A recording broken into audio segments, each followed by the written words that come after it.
Заявляю для тех, кто смотрит, будет смотреть эту информацию. Господин Турчинов, господин Яценюк, господин Черныбок и же с ними. Я это заявляю открыто и достоверно знаю, что это проплаченные агенты Центрального разведуправления США. Ведь мало кто знает, что основной беспредел творил господин Ахметов Ринат Леонидович, господин Коломойский, глава Всемирного еврейского конгресса, господин Фирташ и же с ними. Все вот эти олигархи. А теперь это просто прямая оккупация Соединенными Штатами Украины через подставных лиц.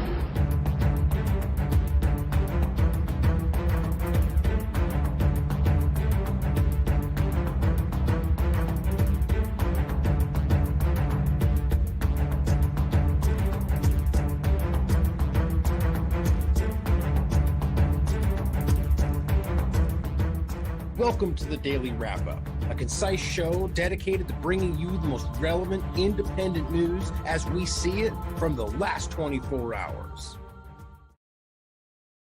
Saturday, June 24th, 2023. Thank you for joining me today. I decided to do a very focused show today and highlight something that is going on in Russia, which I'm sure everybody is aware of, and really try to, cut to the quick of the entire situation, which is what we try to do on this show. And a lot of times it ends up where we just don't know, and that's okay as well. One of the biggest things we see today, and I think a lot of people are pointing this out, is with situations like this, it is overwhelmed with just everybody saying what they think is happening, people framing what they think as something they know for sure, people who have inside sources that nobody can confirm. Now, personally, I find this to be a combination of people have been kind of engineered into this, whether because of trolling or because they actually think that means something, and in combination with actual operations, which is always going on from all sides, multiple governments, independent entities, people out there who are trying to control your perception for their benefit.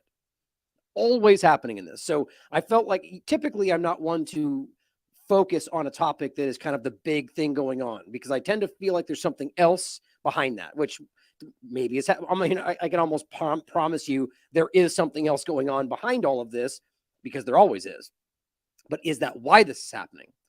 So we'll go through the information today, because I do find this to be an important development. And I'll give you my thoughts on what I think is happening, the information that we have, as well as why I think this, regardless of which way this played out, still shows us some very important things.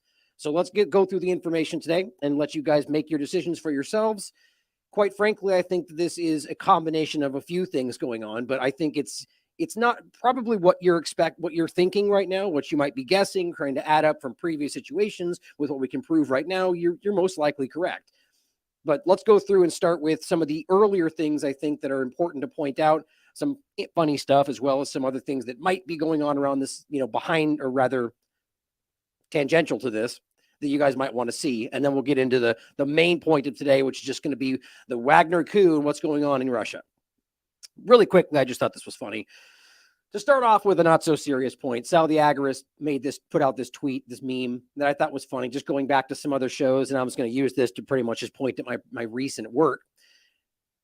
You see this meme of this, whatever, I guess this is just supposed to be woke people today, people on the left, whatever, saying, no, only scientists can talk about vaccines in regard to RFK Jr., because that's the big thing right now, right? You can't listen to Joe Rogan or RFK Jr. You got to listen to the doctors. And then, of course, the image is just a picture of Bill Gates and a shrug, and we all get the point. Everybody gets the point. Hypocrisy. That it only matters when it's your non-scientist, your non-doctor, my non-peer-reviewed study versus your. It's just hypocrisy. The point is, this is everywhere. And guess what? It's not left or right. It's the two-party illusion on both sides that does this all the time. And that's why we're stuck all the time. I think people are starting to see through it. But on just the point of this stems from this conversation of this Mr. Cortez clown who is continuing to prove himself to be just that, running from an engagement of any kind of debate, and all of his Anyway, not even worth getting into again right now. The point is, if you want to get into the information about what this is really discussing, right? The idea that people are attacking the RFK Jr. conversation from Joe Rogan about the vaccinations, and he's in fact quite right about most of it. We discussed it here as well, kind of before it all kicked off, and then revisited the Hotez meltdown, which you can watch in that show yourself. There's also a train that derailed in Montana that was today, and the Yellowstone River, which I think is the second one now, which is apparently leaking dangerous things into the water, but they're telling you there's no reason to be concerned just yet, but you should probably conserve your water. You know, the point is with the East Palestine situation, that is what it is, which we all seem to know everywhere across the world, what happened there, what's going on, and how they're actively covering it up and hurting people in the meantime. And yet nobody's being held accountable for that, not local, not federal, not the company. You know, they're paying for stuff while actively trying to not pay for things all over the place while making lots of, you know, profitable deals going forward with what's going on in that location, you know, blah, blah, blah. The point is, how can we trust what they tell you going forward? It's difficult, isn't it? And some people frame that as some kind of catastrophic, I don't know, failure. We always should have been this way. We should have always been going, I don't buy it. Or rather, just specifically, I'm going to check it for myself. I don't know why I would blindly take what you tell me is happening at face value. Yeah, we're not all experts at everything. Guess what? Neither are they. The point, though, is that this is a big problem, and it's happening a lot all over the place. And we have every right to wonder whether there's something else going on here. But just at the crux of the point, how we can prove that they are taking action, both corporate and government, to remove liability, almost always at your expense. East Palestinians are absolutely, it is chaotic what is going on to them right now. Everything. I mean, I just saw a new article about how the entire city is seemingly, it's fracturing, and everyone's confused. You know why they're confused? Because they're being gaslit and lied to on an aggressive and massive scale. And in real time, people are struggling. Kids are sick, vomiting, pustules on their face. This is not a joke. And yet, let's talk about Russia today. You know, that's why it's so difficult for these things to pop up. Anyway, before I take too much time on this is happening all over the place. And I think we've proven to this point our government is not willing to be honest with you, especially to benefit the companies over you. Absolutely shocking. So keep that in mind as we talk about the government and what could have happened in Russia today, as well as this interesting and scary development we all saw coming. This is, I believe, the Washington Post. Delhi considers new lockdown, this time for pollution, not COVID. Gee, who said? Well, this is 2021, of course. The point, though, is that this is something that we've seen coming, and there's a lot of these kind of rattling around, a lot of conversation about what the next thing might be, and some of the people are clamoring for just that. That has nothing to do with viruses, even though they're kind of jamming that together. So we'll get more into this as we go forward. One of the other big topics that's here today, which I'll play these couple of clips for you, and then we'll jump right into what's going on in Russia, is another huge story. Absolutely gigantic story that one side of the false paradigm seems to be pretending is not happening. On the other side, of course, in this case, it's hard to say they're overblowing it, because I got to be honest, what's going on with this Hunter Biden story is pretty damn obviously intense. But typically, there's, you know, obfuscation on all sides. It's pretty much always how it goes. But it's kind of incredible to see this happening. Just watch the clips for yourself and watch the way they're even responding to this. Now, obfuscation is the name of the game here for anybody in this position at the White House press briefing. But the way they respond to this, I got to say, it's even in this point with what they're supposed to do, it seems almost laughable. Like, we know that they know that there's a problem, and they just pretend they're not going to answer the questions.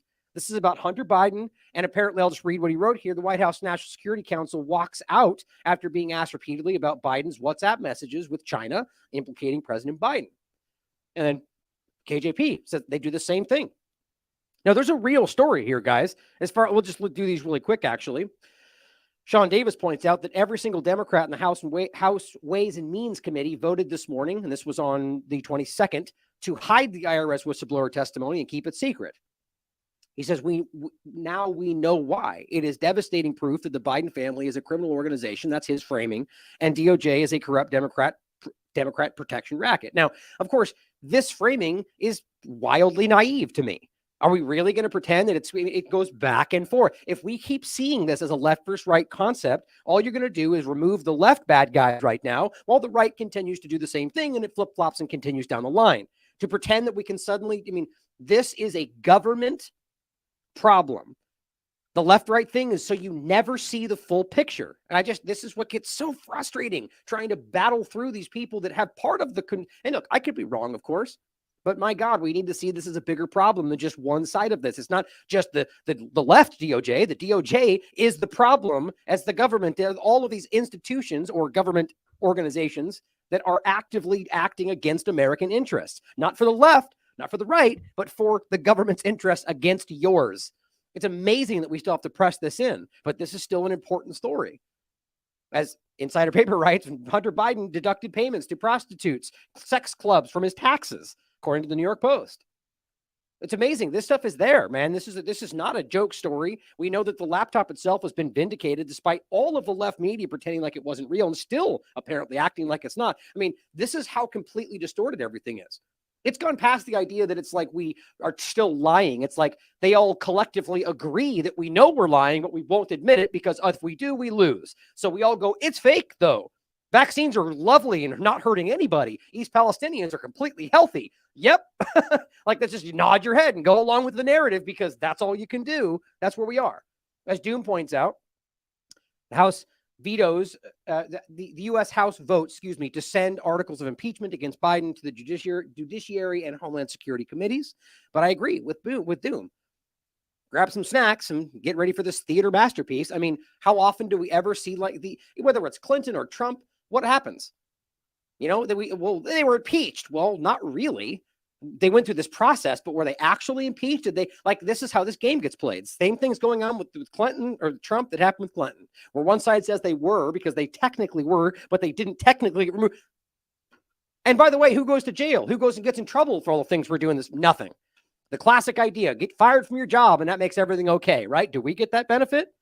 It's actually absolutely crazy. No, that's my last point I'll make. But here, let's play these clips because they're ignoring this story. Absolutely ignoring it. House Ways and Means Committee yesterday released documents, their authenticity nowhere challenged. That included a July 2017 WhatsApp message sent by Hunter Biden to Henry Zhao, a Chinese Communist Party official, which stated in its entirety, and I quote, "I am sitting here with my father, and we would like to understand why the commitment made has not been fulfilled. Tell the director that I would like to resolve this now before it gets out of hand, and now means tonight. And Z, if I get a call or text from anyone involved in this other than you, Zhang, or the chairman, I will make certain that between the man sitting next to me and every person he knows, and my ability to forever hold a grudge, that you will regret not following my direction. I am sitting here waiting for the call with my father," unquote. So just a couple of questions about this. First, does this not undermine the president's claim during the 2020 campaign and the reaffirmations of that claim by his two press secretaries since then? Meaning he lied. He repeatedly lied about it, and so did the press secretaries. That's the truth. That he never once discussed his son's overseas business dealings with him? No, and I'm not going to comment further on this. We're good. I'm not. James, let me save you some. Let me save you some breath. If you're going to ask about this, I am not addressing. I know you do more than I'd like you to have. I am not going to address this issue from this podium. I'm just not going to do it. All right. I'm not going to do it. Where was the precedent on it? Thank you.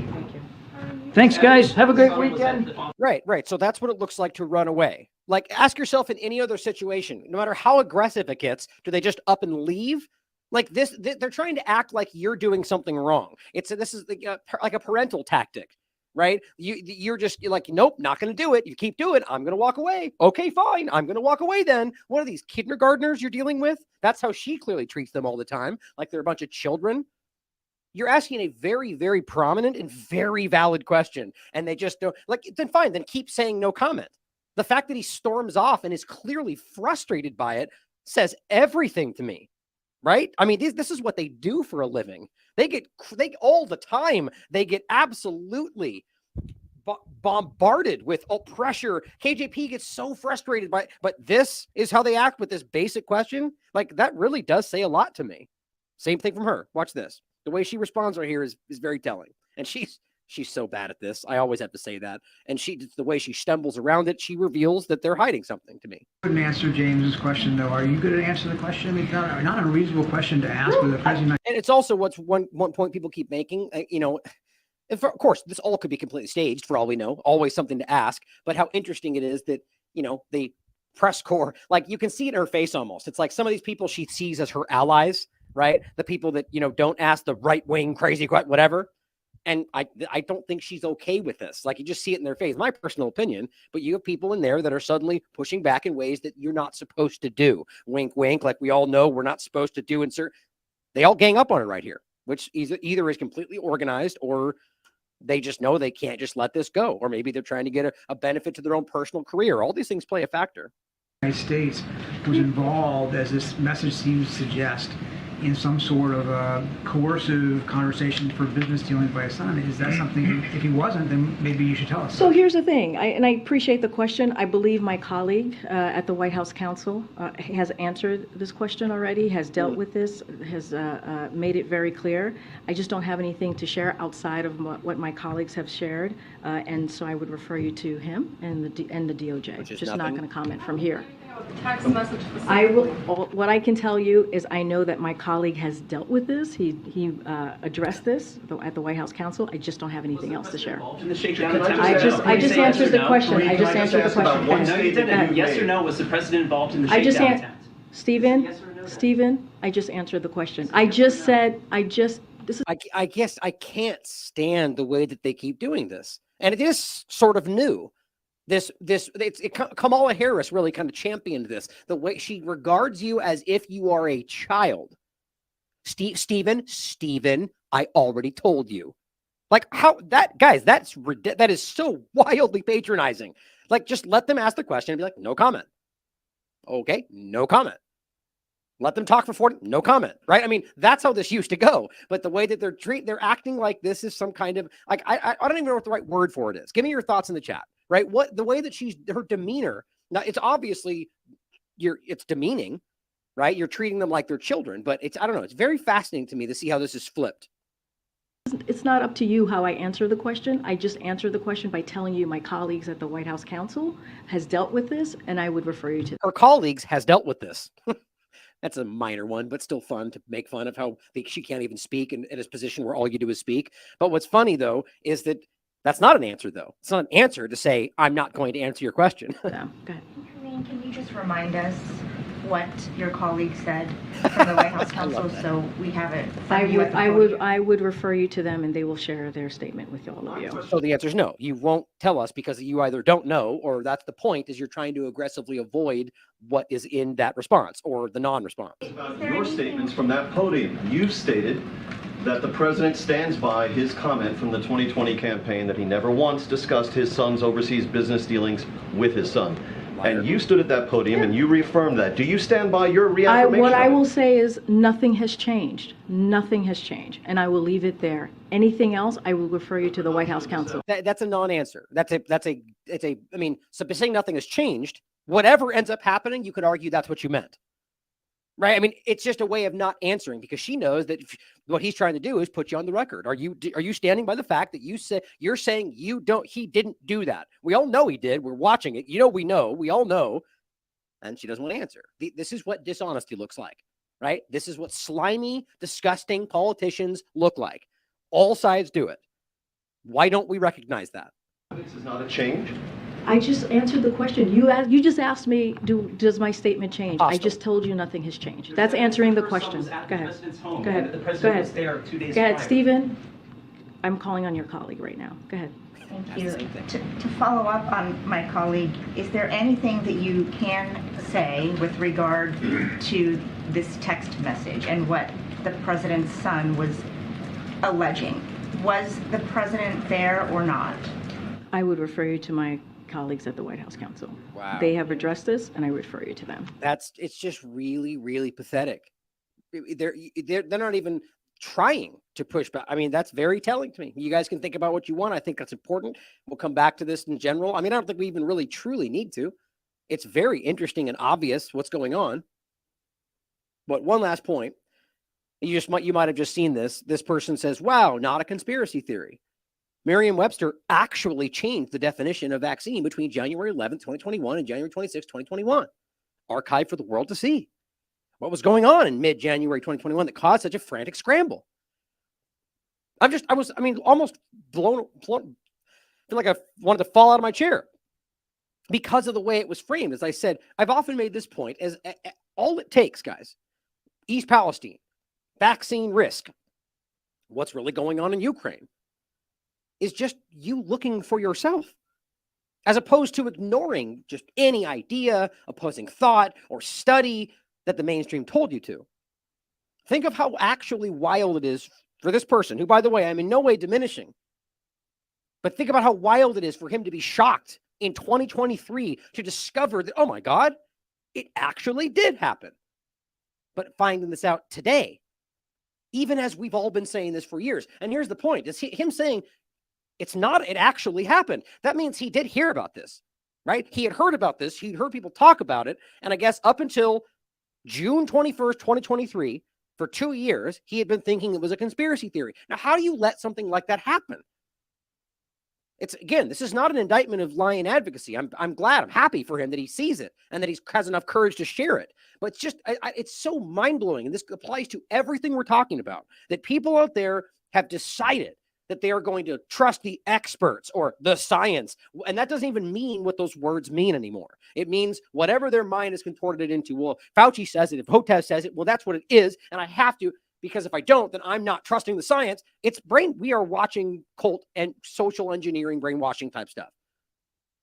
And for whatever reason, he just decided to look, I guess, and was like, well, what do you know? So are there really people out there that are of the mind that this didn't even happen? And that even though we have the evidence, they just go, that's fake news because they're supposed to? Yes.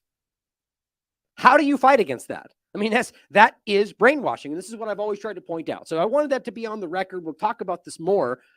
But my God, guys, and not only that, but the good thing is we're actually still breaking through. People are deciding to look at these things for themselves. It's a powerful moment.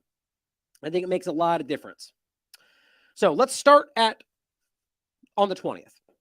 Okay, so let's go back to the 20th. There's a lot of other things we can go all the way back to 1940s, 53, and we're going to go over some of this after the main bulk of what's going on in Russia with the Wagner group. But let's start here because you might have seen this. The Pentagon announced an accounting error provides an extra $6.2 billion for Ukraine. Now, what's interesting is a lot of people seem to have misunderstood this. I mean, it seems to be filtering out correctly today, but the day this came out, it seemed like everybody was acting like there was a missing $6.2 billion, or some people were anyway. So to clarify, so we understand, this was essentially an accounting error, they said, where they overcompensated what they sent. So they thought they sent $12 billion, but it turns out they only actually sent $6 billion. So they had an extra $6.2 billion what they could send to Ukraine, which is it's just so stupid to me. Okay, we're all just like, okay, I guess we'll just believe you. I mean, do we even need that narrative? Can they just send $6 billion when they want to? At what point do we ever feel like we have any say over this? Interesting, right? So I think there's more to this, but realize that 2-3 days before this started, they had just found $6 billion and sent more money to Ukraine. So think about how that might play a factor with what's going on today. Here's what she said. Following up from some announcements earlier this year, during the department's regular oversight of our execution of Presidential Drawdown Authority for Ukraine, we discovered inconsistencies in equipment valuation for Ukraine. In a significant number of cases, services used replacement costs rather than net book value. So they used the replacement cost amount, which would be less than what it would like blue book value for a car kind of concept, right? That's not a mistake, guys. That's the kind of accounting you see with fraudulent companies and governments. You are either at this point trying to undervalue so you don't have to admit to how much you're actually sending. And maybe this was just used secondarily to be like, well, guess what? We undervalued, so now we can send more. I mean, nothing about this seems honest. And we all remember this from 9/11 and all these different examples of the time where we just don't know. And we fail audits every time forever. But you have to give us exactly what we think you owe us no matter what. And we're going to make you guess at the number before we even tell you. And if you get it wrong, we're going to charge you more. That's called taxes every year. It's a scam. Thereby overestimating the value of the equipment drawn down from U.S. stocks and provided to Ukraine. Once we discovered this misvaluation, the comptroller reissued guidance on March 31st, clarifying how to value equipment in line with the financial management regulation and DoD policy to ensure we use the most accurate of accounting methods. Now ask yourself this, if let's just for sake of conversation say this is a complete lie. Think about how easy that is to just be like, oh, wait a minute. So we've sent $6 billion this whole time, but turns out our mistake, it only was worth $3 billion. Suddenly you just changed by 50% whatever you were doing. Now, I don't even know what that equals for their agenda, but just think about how interesting that is. And how do we know? How can we prove that? This is just words coming from the Pentagon, who's been lying to us our entire lives. It's just an interesting thing, right? It seems like the whole, $10,000 toilet seat kind of game that we've talked about in the past, where they just lie about things and it's more of a black market of things happening behind all those numbers.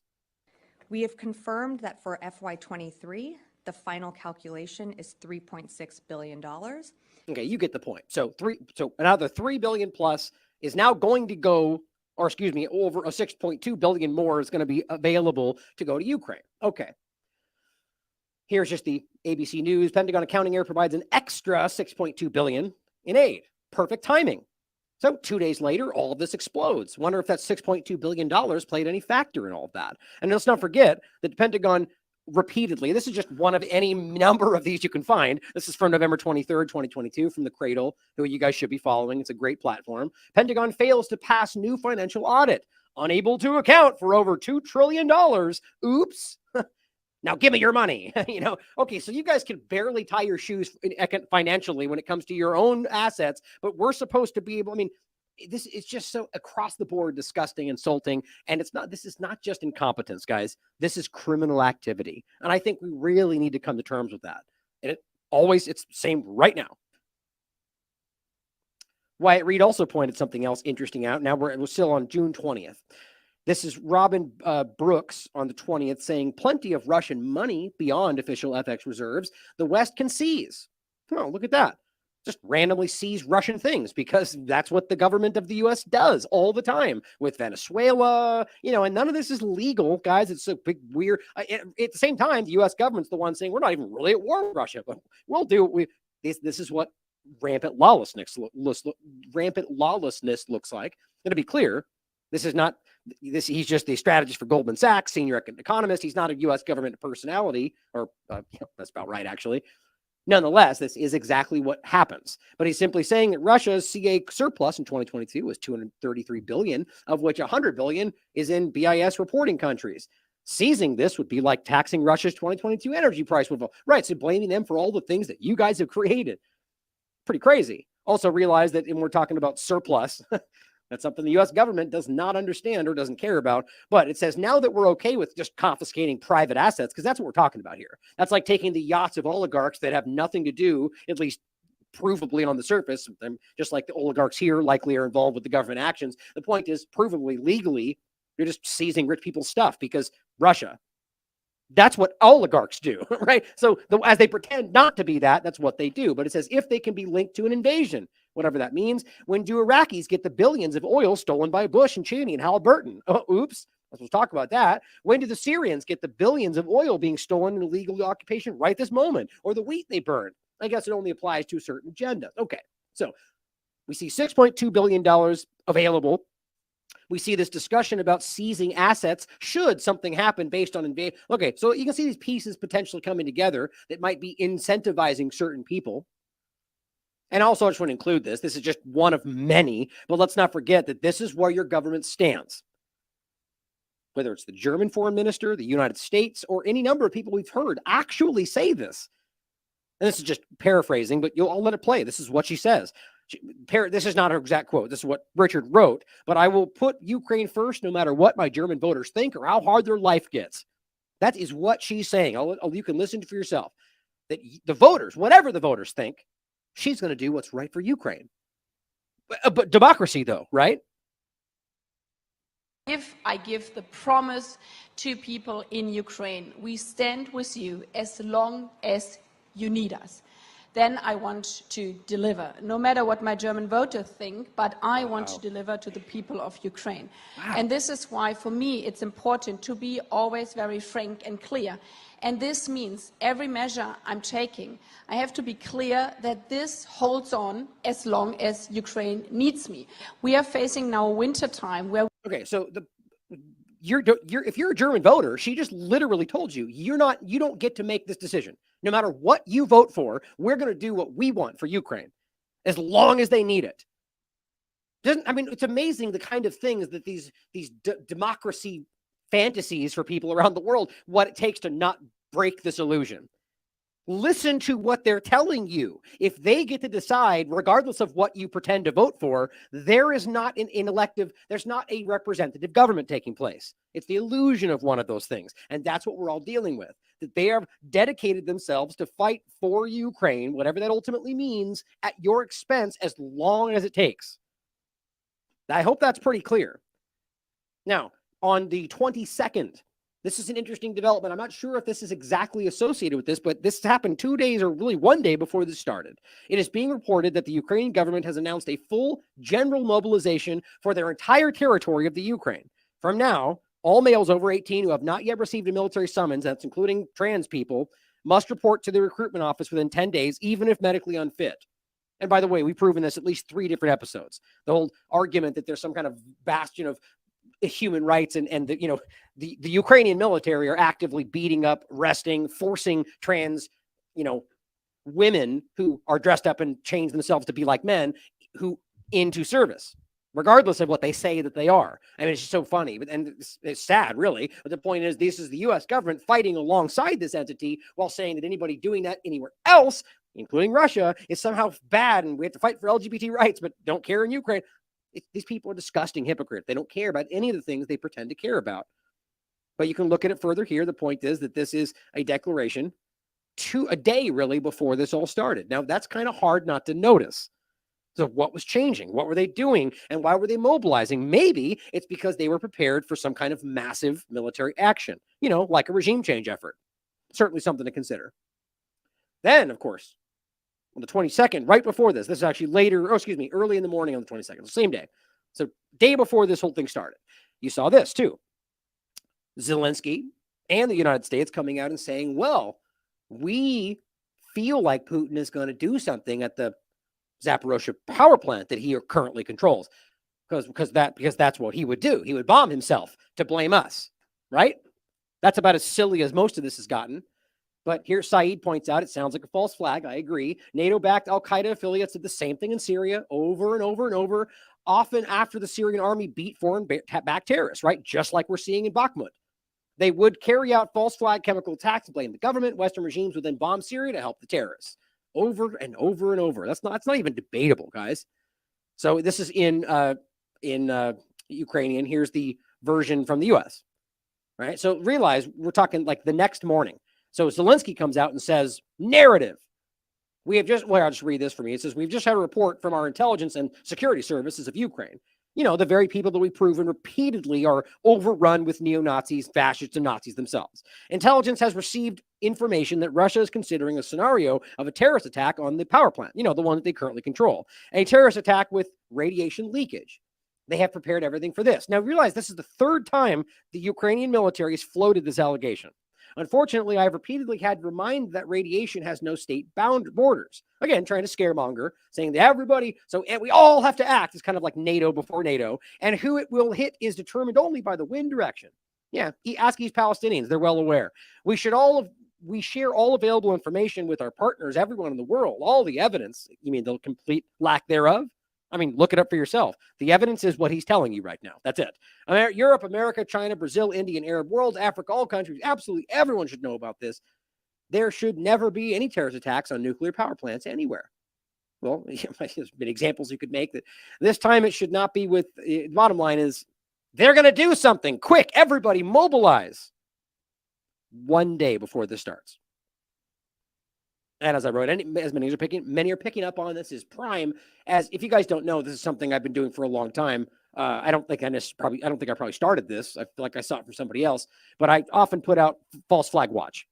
which means we don't know, we don't know for sure, but keep an eye on this because this is prime for something like this to happen.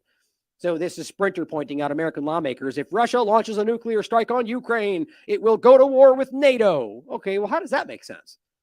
Is Ukraine part of NATO? Well, we all know the reality of where this was going. The massive red line that they swore would never happen is, for all intents and purposes, happened a long time ago. This is the point. That's why you can show Lindsey Graham's maniacal lunacy over in Ukraine, going, your fight is our fight, and we're fighting for you. And long before we were told that was supposed to be happening, right? This is a game to these people. They're lunatics.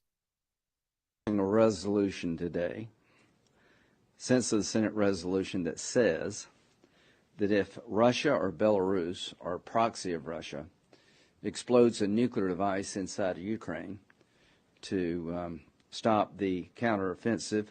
I mean, think about the logic there. And this is what anybody, anywhere who has any understanding of military tactics, there's no benefit to this. I mean, this is like the U.S.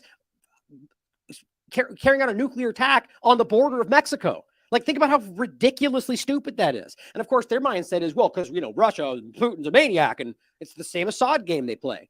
Like, we're just supposed to take at face value. Well, he's crazy, so crazy things happen. I mean, this is actually how stupid they think we all are. And clearly they're wrong. And clearly they're beginning to realize that we're not. But think about the argument. So he's in control of this area. So he's going to bomb his own territory, which would then hurt his own people, the area he claims to be fighting for, and then also Russia. To what? To stop their offensive that they're not winning? I mean, it's complete lunacy. Because that's the thing. They're trying to act like they're on the verge of losing, and that's why this is happening. That's completely devoid of any fact. They're not losing, and that's why this doesn't make sense. Or to try to break the will of the Ukrainian people, such an attack should be considered an attack on NATO itself. And why is We're that? of the belief that Now, I mean, ask yourself, why would that make sense? If they're not NATO, then why does that make sense? It's an obvious question, obvious answer. You know why. Because that's how they see this, because this is a U.S. proxy war. nuclear weapon unleashed in Ukraine would irradiate large portions of Europe where we have NATO allies. So my concern is this is something that will be done by somebody in Ukraine to carry out this. I mean, think about it like this. I mean, you don't need to even see any more of this. The bottom, because I mean, you guys can look at it for yourselves. Think about it like this. In Syria, we said the same thing. They came out and said, if there's a chemical attack, we know it's Assad. Wink, wink, right? They're going out and saying, do the chemical attack and we'll blame Assad. And then what do you know? That's exactly what happened over and over, which we have proven today. It's not even up for debate. It's very easy to see. People like from, I mean, all sorts of even corporate media individuals came out and made this very clear. So even if you don't think that's what happened, think about this. You're now saying, if this happens, we're going to basically, by de facto, make you part of NATO, and then we will militarily act on your behalf. So why wouldn't you be Zelensky and be like, we're losing, execute a small nuclear attack, do something in Donbass, blame it on Russia, and we won't even ask why it would make sense that Russia would do something in an area that they are fighting for. Nobody's going to care because the narrative will spin forward, and they're going to say Putin's a maniac and he hates people everywhere. They don't need it to make sense because it's lunacy. But think about how alarming that is. They just put us on the doorstep of some very serious acts because these people don't care. And I'll make that clear in a second. But let's get into, as you can see coming forward with this, that they're priming the conversation, right? Right before we see this massive action. Ask yourself the likelihood of something like that. Okay, so on the 23rd, yesterday, where this began, just saying on Friday, Prigozhin, who is the prime individual here, this is one of the head of the Wagner group, or Wagner, whichever one you want to say. It says claimed that senior Russian commanders were traitors and demanded the prosecution of Defense Minister Sergei Shoigu. I forgot to look that up actually. We'll say Shoigu and General Valery Gerasimov, the chair of the General Staff. So this is something that you can see. There's been videos that put out, a little clip that came out from him specifically. We'll get into what Putin said in regard to that. So this started off where this seems very early on to be clear that this is I don't know what you would call this other than some kind of a revolt or a coup, coming out and saying, well, they're traitors and you need to prosecute the defense minister. That's a big thing to do. Now, I find it hard to believe you wouldn't take an action like that without some sort of backing. These are just my opinions. But an hour, it looks like a minute later, it says he claimed that the Russian military had attacked his positions. And Prigozhin announced that forces loyal to him were moving toward the city of Rostov-on-Don. Now, it says the defense ministry early on denied the claim. It's interesting the way that would happen. Then going into the 24th, we have the videos coming out, the provocation. We have his speech that came out, and then we'll get into what basically happened from the beginning of today forward. Now, what ultimately is being shown here is that there were movements of troops, narratives being discussed. Wagner put out a video, Putin put out a video, but the actual people on the ground, the tanks in the street, and a lot of these things circulating apparently have yet to be verified or vindicated. People have not confirmed that is actually what happened there, which I find very interesting. But here is what the antiwar.com was writing about this in regard to what went down. An armed insurrection attempt. Now, right after this, I'll get into some of my opinions about how I think this is, the options I think are at play here. This is from this morning. The head of Russia's Wagner private military firm, Prigozhin, has claimed to have captured a military facility in the Russian city of Rostov after the mercenary chief accused government forces of attacking his fighters in Ukraine. Let me see if I'll just really quickly. So there's some videos here that are purportedly of the front of the building that we're talking about, with tanks on the street and people out in the front. But you can see even the community notes is saying, well, a lot of people are pointing to this, but nobody's proved this is actually what happened. Now it says the Kremlin has denied the allegations, instead labeling the move as an armed insurrection.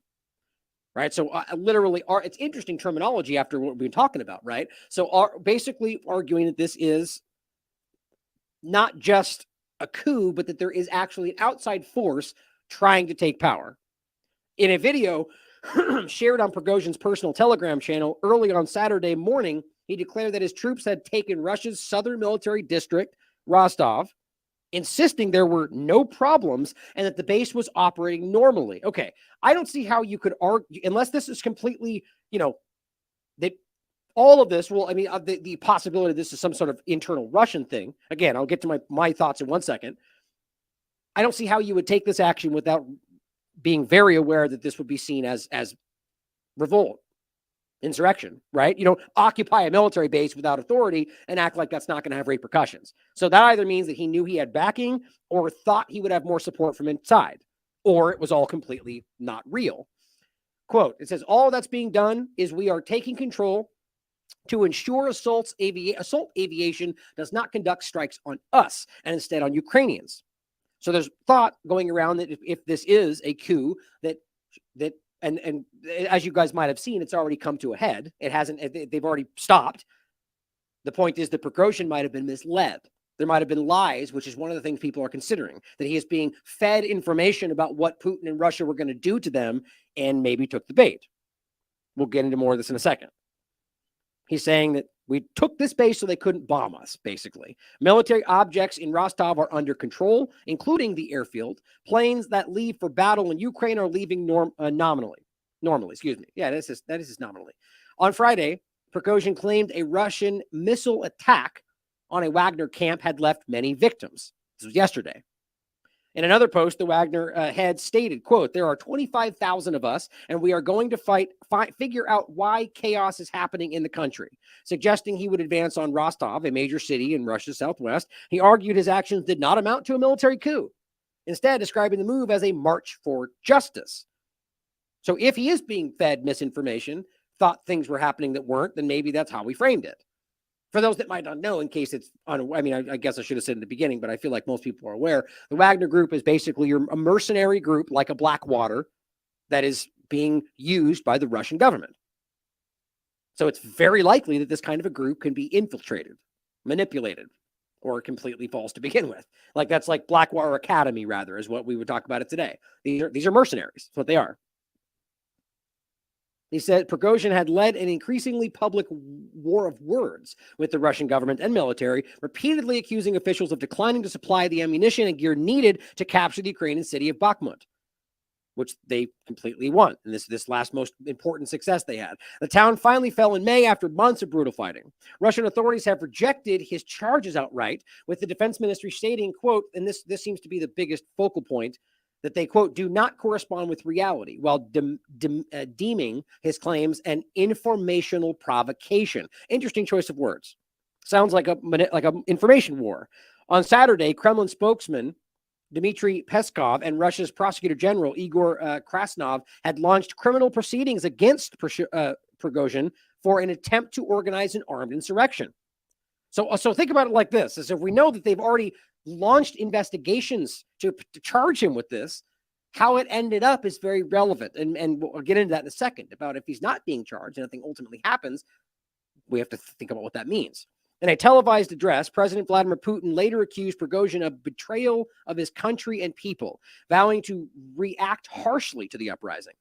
The defense ministry also pleaded with Wagner troops to abandon Prigozhin's criminal gamble, claiming that some mercs had, quote, already understood their mistake and asked to return to their deployment areas. It added that fighters were tricked into taking part in the rebellion, but went on to guarantee everyone's safety. That's very interesting. So you see, there's different ways to look at this. It could be that he was fooled, or he was part of a coup, but the other people beneath him were fooled. It's just very fascinating to see how these this is, Game of Thrones kind of stuff. In the Capitol, the National Anti-Terrorist Committee announced a counter-terrorist operation regime to prevent potential attacks. Now, this happened early. This was either late last night, I think, or early this morning, while some major roads and highways were closed to traffic. As part of the counter-terrorist operation around Varenza, the region's governor said the military was carrying out the necessary operational and combat measures, but didn't elaborate. Several unconfirmed videos purporting to show columns of Wagner military vehicles have circulated on social media, with one clip even alleging to capture a firefight between Russian troops and Wagner forces. The footage could not be verified, but local officials in the area early observed that a convoy of military equipment was seen on the M4 highway, which links Rostov to Moscow. Government troops, including Russia's National Guard, were also said to be out in force across multiple cities, with some videos showing tanks, armored personnel carrying in the streets. Now, the defense ministry seems to be one of the arguments about the crux of this, that there's a rift between the Wagner group and specifically the defense minister. But again, all of this is just kind of up in the air. So here's where it, like, taking a minor step back, same day. I mean, this is still reported on the 20th yesterday, but this is where the argument, for me, this is one of the most important parts. What he's saying here, I think, is provably false. Easy to prove to be false. So what does this say about him in particular? So this is The Guardian from yesterday. Now it says the Wagner head, and this is where this seems to have started, arguably, that he is accusing Russia, Putin specifically, of lying about why the war started. Prigozhin has accused Moscow's leadership of lying to the public about the justifications for invading Ukraine, in the latest sign of conflict between Vladimir Putin's government and one of his most important allies. Now, obviously, you could argue that there's other reasons they're doing things, but based on what you can prove, I think it's very obvious that the things that Russia has put out, the the denazification, the ethnic cleansing in Donbass, I mean, these are easily proven things, right? So those aren't lies. So so I find it hard to take this. Well, the point is, it's not, if there's something else that's going on, that's not necessarily a lie. It's withholding. What he's saying is they lied about what this is all about. In an explosive 30-minute posted video on his Telegram channel, Prigozhin dismissed Moscow's claims that Kiev was planning to launch an offensive on the Russian-controlled territories in eastern Kiev. I mean, guys, this is Eva Bartlett and plenty of others, Wyatt Reed, this is easily proven. You know why? Because they literally said this was what was going to happen. The Ukrainian extremists, long before February 2022, had been continually ethnically cleansing the entire Donbass region. They're on the record saying they want to do this. Here's just one example of a journalist telling you in 2014 they need to exterminate all of these people. And I've gone through this entire clip. It is what he said. Even with fuller context, it's very specific what he is saying. От ви спитали, як так може бути? Так може бути тому, що Донбас взагалі регіон, який ну, це не просто депресивний регіон, розумієте? Там настільки великий комплекс таких грона проблем, і головніше, наприклад, тому, що там просто дика кількість абсолютно непотрібних людей. В економіці, повірте, я абсолютно свідомо про це говорю. От якщо брати навіть чисто Донецьку область, там приблизно 4 мільйони населення. Щонайменше 1,5 мільйона, там просто зайвих людей. Про що хочу сказати? Нам не треба розуміти Донбас, нам треба розуміти взагалі український національний інтерес. А Донбас треба просто використати як ресурс, який треба, відповідно, з приводу розуміння Донбасу. Мені здається, що, ну, в мене немає зрозуміння жодного рецепту, що тут можна зробити швидко, але найголовніше, що треба зробити в даний момент, як це там є певна категорія людей, які треба просто вбити. No matter how cruel it may sound, they must be exterminated. That's literally what he said, direct translation. That's a journalist on the record speaking about all the people in Donbass. You know, the people that the Ukrainian government and the U.S. government are screaming at you that they're fighting for. That's how ridiculous this is.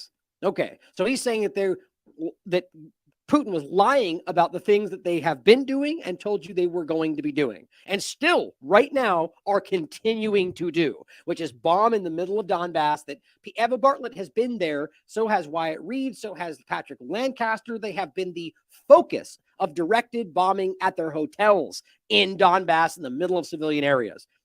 So just so it's clear, I don't even think this is discussable. He's lying about this, or he doesn't know he's wrong. That's how I would frame this. That's interesting to me. It says there was nothing extraordinary happening on the eve of February 24th. Not true. Quote, the Ministry of Defense is trying to deceive the public and the president and spin the story that there is insane levels of aggression from the Ukrainian side and that they were going to attack us together with the whole NATO bloc. Now, here's what's interesting. He's not talking about Putin. He even gives him a pass right there. He says it's the Ministry of Defense, Shogu, if that's how you pronounce it, basically lying to everybody about what was going to happen. So there is seemingly some truth to the argument that that was his focal point, right? But here's the point, though, again, with the NATO, how did they, I mean, what they just said about the plant, right? About this whole conversation about them, well, if you attack them, you'll attack NATO. Okay. So they just proved it to you that the argument that he's saying that's not true, that they were going to attack with all of NATO, they just proved to you is correct. And it's not like this was their actions that made it into being correct. This was already on the table, as we've proven before this ever started. I mean, look, it's not hard to prove that they wanted this to happen, that there was articles written and plans laid out about driving Russia to take action on this very day. So this to me screams this guy is lying, which would either mean that he is, well, I should say either he's wrong or he's lying. So to me, that screams that this is a narrative being set out before this started to make it seem like he is on the side of, against Russia, essentially. Shortly after Russia attacked Ukraine, Putin claimed Moscow's invasion had thwarted Ukraine's own plans for a massive attack on Donbass, which again, and Crimea, which literally continued to happen.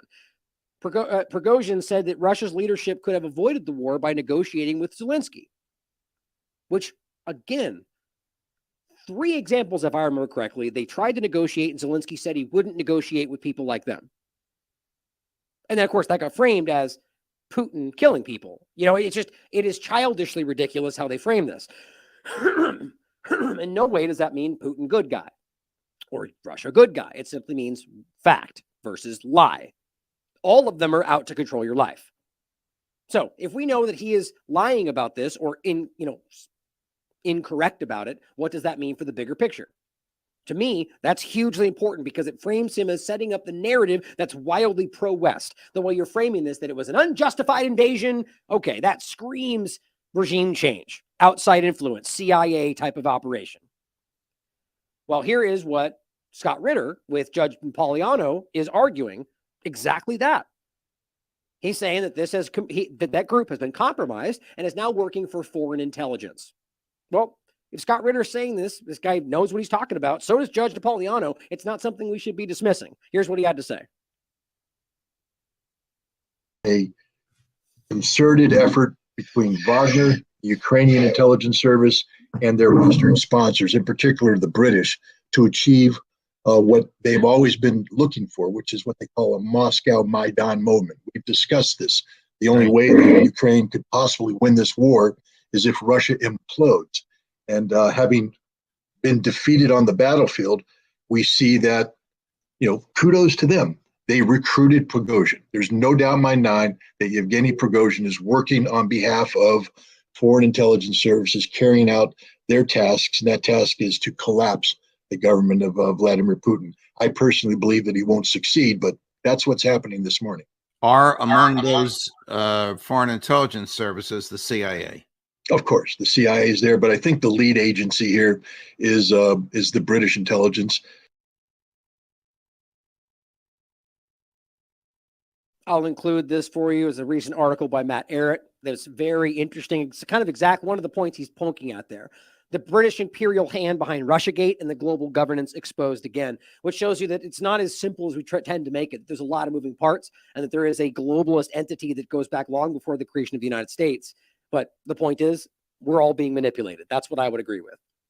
The Ukrainian intelligence service, they had a series of covert cells that were being positioned in Moscow, were uncovered by the FSB, Russian security, and rounded up. It appears that these cells were supposed to be in place in Moscow so that as Prigozhin began to move towards Moscow, they would carry out a series of attacks, explosions, terrorist events that would terrorize the Russian people, reinforce the notion that Putin was an ineffective leader, and therefore people of Moscow would welcome Wagner with open arms. Well, that's interesting because is that something that they were aware of? Did they execute this agenda if this is the case, unaware that those things had been stopped?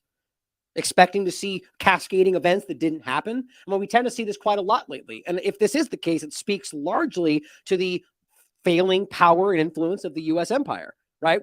Feeling like they used to be able to execute these things without thinking twice. And we continue to see failed operations and clumsy efforts over and over.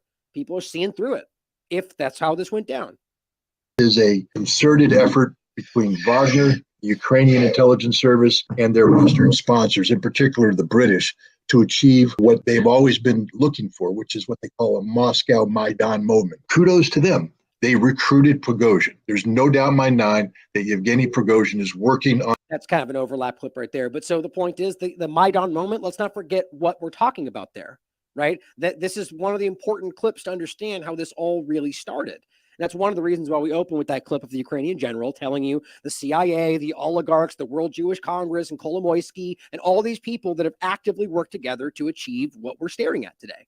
But here is, again, from Storm Clouds Gathering, 2014 regime change, showing you that, yes, it was done, that we know that they were involved, the U.S. government and everybody else, and they handpicked who went in. And that is the extremist that we're going to go over at the latter half of the show, showing you that this has been handpicked and it goes back a long way, and we're watching that play out with these very same people today. What's interesting is I think the Wagner group, who has been weirdly framed, not weirdly, but it been framed as, the Nazis on the Russian side, are suddenly the ones fighting the Russians. Isn't that interesting? Or to some degree, or the fact that they were momentarily like the side they were kind of fighting for on the side of the people that were 30 seconds ago saying they were all destroyed in Bakhmut. It's hilarious in a way how the people that want to go along with the current narrative are willing to shift literally everything they think to just go along with whatever you're supposed to think in the moment. On February 20th of 2013, the world was shocked by video footage of snipers firing on protesters in Kiev, Ukraine. 21 people were murdered, and it was widely assumed that President Viktor Yanukovych and his supporters were behind the attacks. However, a phone conversation between EU Foreign Policy Chief Cathy Ashton and Estonia's Foreign Minister Urmas Paet, which was leaked to the public on March 5th, reveals that the snipers were actually from the new coalition government, and that Western diplomats knew this and covered it up. Yeah, so that he has some sort of, trust among all these Maidan people and civil society. And second, what was quite disturbing, the same Olga told that, all the evidence shows that people who were killed by snipers from both sides, among policemen and people from the streets, that they were the same snipers killing people from both sides. Well, So that, and then she also showed me some photos. She said that as medical doctor, she can, say that it is the same handwriting, the same type of bullets, and it's really disturbing that now the new coalition, that they don't want to investigate what exactly happened, so that there is now stronger and stronger understanding that behind snipers, it was not Yanukovych, but it was somebody from the new coalition. For some reason, the U.S. media didn't think that little detail was worth covering. But wait, I thought... Just so sad. Storm Cloud's Gathering still does a great job, by the way. It's every now and again with a video, but he was so far ahead of a lot of this stuff. Oh, and one more clip, actually, from here's the Judge Napoleano channel if you want to check out more of it. Fighters on Wagner's side. According to Prigozhin, he has 25,000, but I'll tell you what, I think that's exaggerated. The number of troops that he's probably moved into Russia, numbers in the 4,000 to 5,000 number. And here's the other interesting thing. In the lead up to this, you had the Ukrainians. If you remember, the Ukrainians used some Russian nationalist units backed by Ukrainian intelligence to attack into the Belgorod area, to cross the border, attack villages, and create the perception of a weak Russia. Who is the number one person coming in and saying, this proves Putin's weak, this proves Shoigu's ineffective, this proves Gerasimov is incompetent?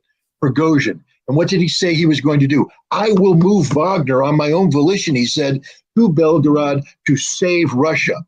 Many of the Wagner fighters who have gone into Belgorod were told that they're going there not to attack Putin, not to attack Shoigu, but to protect Russia from the Ukrainians. And they've arrived here and they're going, what the hell is going on here? Why are we doing this? And the Ministry of Defense is telling them, lay down your weapons. I'm telling you right now, by the time this day is done, the majority of the Wagner fighters will probably have laid down their weapons voluntarily because they're Russian patriots, they're Russian heroes. They don't want to be involved in an armed insurrection against a Russian president named Vladimir. And guess what? He's right. How interesting is that? Well, before we get to that, here's what they were saying earlier today. Plotters aim to destabilize Russia. So the foreign ministry is not really mincing their words. I mean, they're saying the plotters' adventurous aspirations are aimed at destabilizing Russia, and this plays into the hands of its external enemies. They're calling this a regime change, or at least a clumsy, failed effort. We warn the Western countries against the slightest attempts to use the internal situation in Russia for achieving their Russia-phobic aims. Such attempts are futile and evoke no support either in Russia or among soberly minded political forces abroad. Now, this, you could argue this is about the effort or just simply going, don't, as we already know they will and have already done. If this is just a random organic event, even though that's the case, you still have efforts of people in the U.S. trying to use this as any way they can for exactly that point, just like in reverse. I guarantee the Russia exploits anything they can to create the momentum in the way they want it to go as well. Quote, Russia will continue its sovereign policy, they write, of ensuring its security, defending its values, strengthening its authority in its international arena, and creating a fair multipolar world order. That's important. I think that's intentionally interesting. We appreciate the understanding of the high principled position of our allies and foreign partners, which we are already feeling in full right now. Then it also interesting, same today, the consequences of such reckless policy will be extremely sad, including for Washington. Russia warns Kiev against creating serious accidents. So they're already putting on the record, you guys are setting up a false flag at Zaporozhye, just like they've tried before, by the way, and got caught for. So there's clearly an effort to create something right now, whether Wagner's a part of that or not. I tend to think that's what happened. We're already seeing this happen, just like we just saw the Maidan Square, the Russian Maidan moment, like he's talking about. There are mounting calls right now for mass protests in Moscow and St. Petersburg. Come on. It's kind of obvious what's happening here, in my opinion. And a call for an end to the invasion of Ukraine and for Putin to step down and establish democracy. It's just so this is very hollow, in my opinion. Now, it can easily show that there's a lot of people in any country that disagree with certain policies of the government, that disagree with certain directions or certain parties, but you're not going to find, as far as I can tell, you talk to plenty of people that live in Russia, that do work from there, that aren't blinded by foreign policy of the United States, they'll tell you that that's not how most Russians see this. Most Russians are, but again, to people that don't want to hear that, they're going to act like, I'm just buying the Russian line. It's like, I'm not buying anything. That may be the case. I based it off what we can prove and from what I can prove and people that I know that have lived there and investigated that it's not the case. I could be wrong, of course. Of course, in reverse, they wouldn't say that. They'd say, you're wrong, I'm right. That's typically how a blind follower acts, right? The point is you can see these mounting calls for the same kind of protest that you see, and this has already stopped. It's already over, right? So are we going to pretend that we're mounting calls for mass protest? Oh, it's over already. Too late. No, you see that? Mounting calls for mass protest. That is the kind of NED, kind of U.S. aid, foreign policy, regime change, even though none of those are there because Russia won't allow them because that they know they're regime change Trojan horses. The point is that they're still trying. And maybe this is just an attempt to make it happen. Maybe it's organic. Doesn't seem that way to me.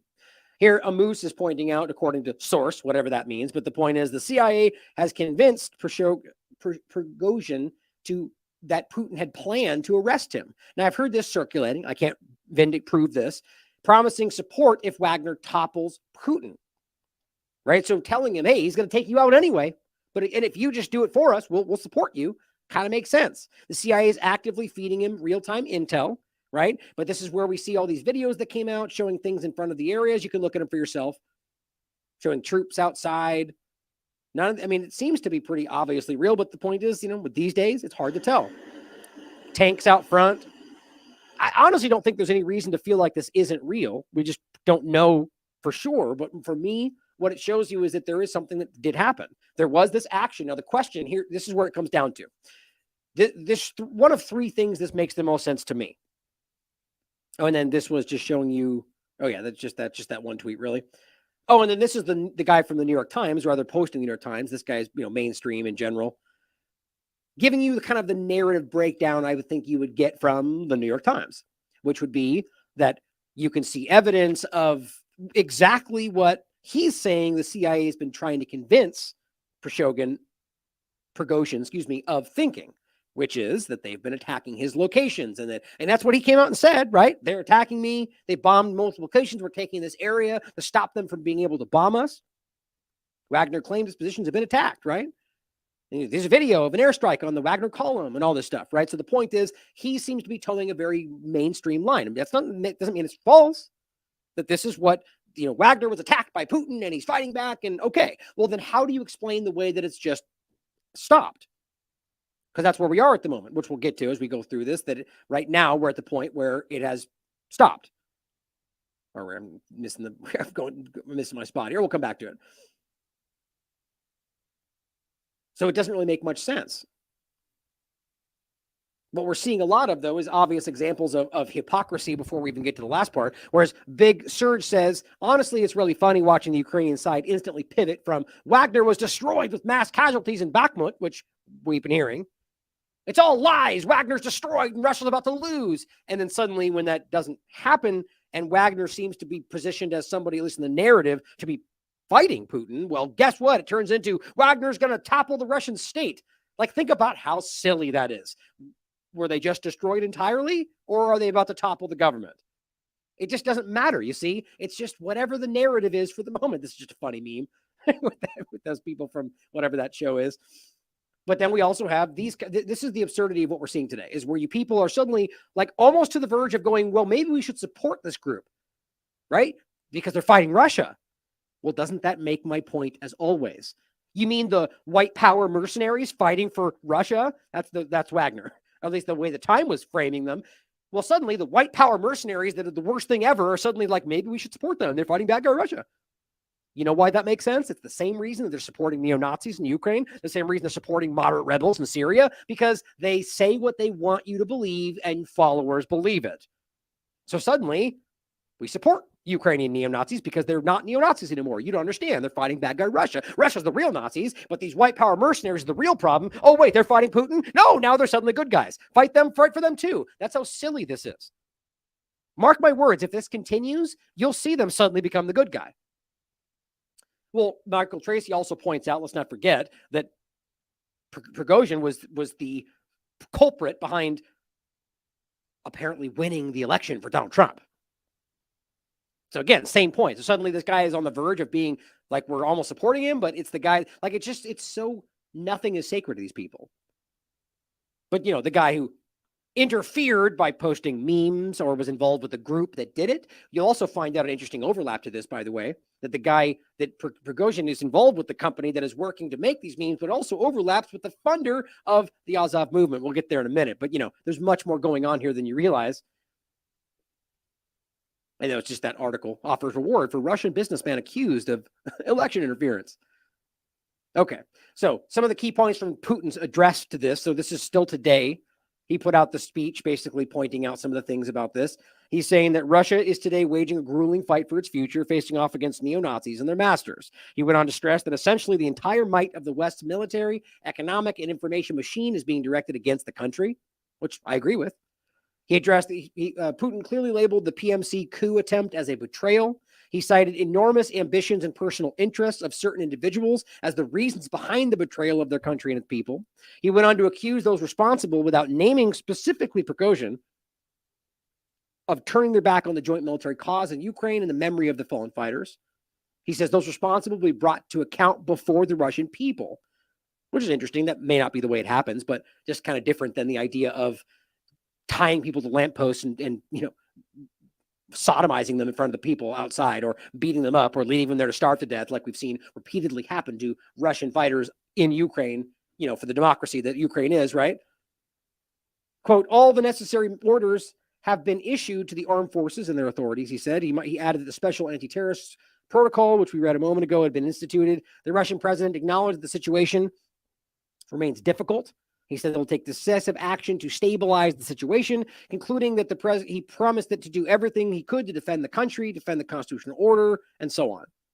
Just what he basically said out loud. Now, Fiorello makes a good point about this. What would happen to Wagner, right? So as this seems to be diminishing, which is where we're at, like middle of the day today in general, it started to kind of see that there was discussions happening with Belarus. She's saying that the former head of his team condemns the rebellious actions of the rogue chief, saying, quote, Prigozhin in his war crossed the line where common sense ends and fanaticism begins. She writes, Wagner are paid soldiers, and she doesn't see how many of them having loyalty to Prigozhin, and it seems that he has little support. Same thing Ritter said. The best thing Wagner can do is separate themselves from him, and thus puts all of the troops under scrutiny, and they have troops in Syria and Africa, among others. As I mentioned, she mentioned earlier, Russia was getting ready to place all Wagner troops under the yoke of the MOD. And it would be best to do that. Of course, he refused. So it could be diminishing power. As Prigozhin, this is an attempted rebellion of grave level. In her opinion, if he makes it out alive, he'll be arrested. So where we are now, it doesn't seem, I haven't seen any statements of arrest. Makes me wonder. Ben Swan points out that he reportedly was in talks earlier today with Belarusian leader, and that's where the ultimate discussion of, I guess, ceasefire? It doesn't seem that actually necessarily was any firing. But Wagner's Prigozhin halts advance on Moscow earlier today. He has called off the march on Moscow. Prigozhin said today, agreeing to end a 2-day mutiny after the mercenary firm claimed it seized a military base and began to advance toward the capital. He shared a brief audio statement on social media confirming the decision, saying the PMC would return to its field camps and continue their previous operations in Ukraine according to plan. Okay, so how do you make sense of this? So what? So we no harm done? Everybody go back to their positions? That doesn't ring true to me. Now, if Wagner doesn't, or if specifically Prigozhin does not get arrested or nothing happens, this is where we get into what might have been going on here. Okay. So it's possible here. These are the three most likely scenarios as far as I can tell. This could have just been a good old-fashioned CIA coup attempt that was very clumsy. They overestimate their own abilities and their ability to influence people on the ground, which we saw in Syria, we saw in Afghanistan, we see over and over, where they think they can execute some plan. We see it, we saw actually in China as well. During those, or Iran even. We keep seeing these actions where they think they've got influence and then it just blows up in their face. So that could be the case here, that this was an effort to drive him, and it could have been that they were seeding him false information. Maybe he thought that's why this might make sense that they spoke, and he was divulged that it was being fed information about how he was going to be taken out, and that's not true, and they just went back to their positions and agreed the CIA was lying to them. I mean, that doesn't seem like it makes sense to me, but it could be something more than that, right? People are arguing that it could have been something that Putin allowed to happen. Maybe with the agreement of the Wagner group. They saw it coming, saw through the agenda, knowing it was going to happen, let it play out to be able to suss out who in their ranks were the ones working with the CIA. Now, we're going to get the latter half of the show today is going to be all about that, latter half, maybe the last 20, 30 minutes, about that exact point.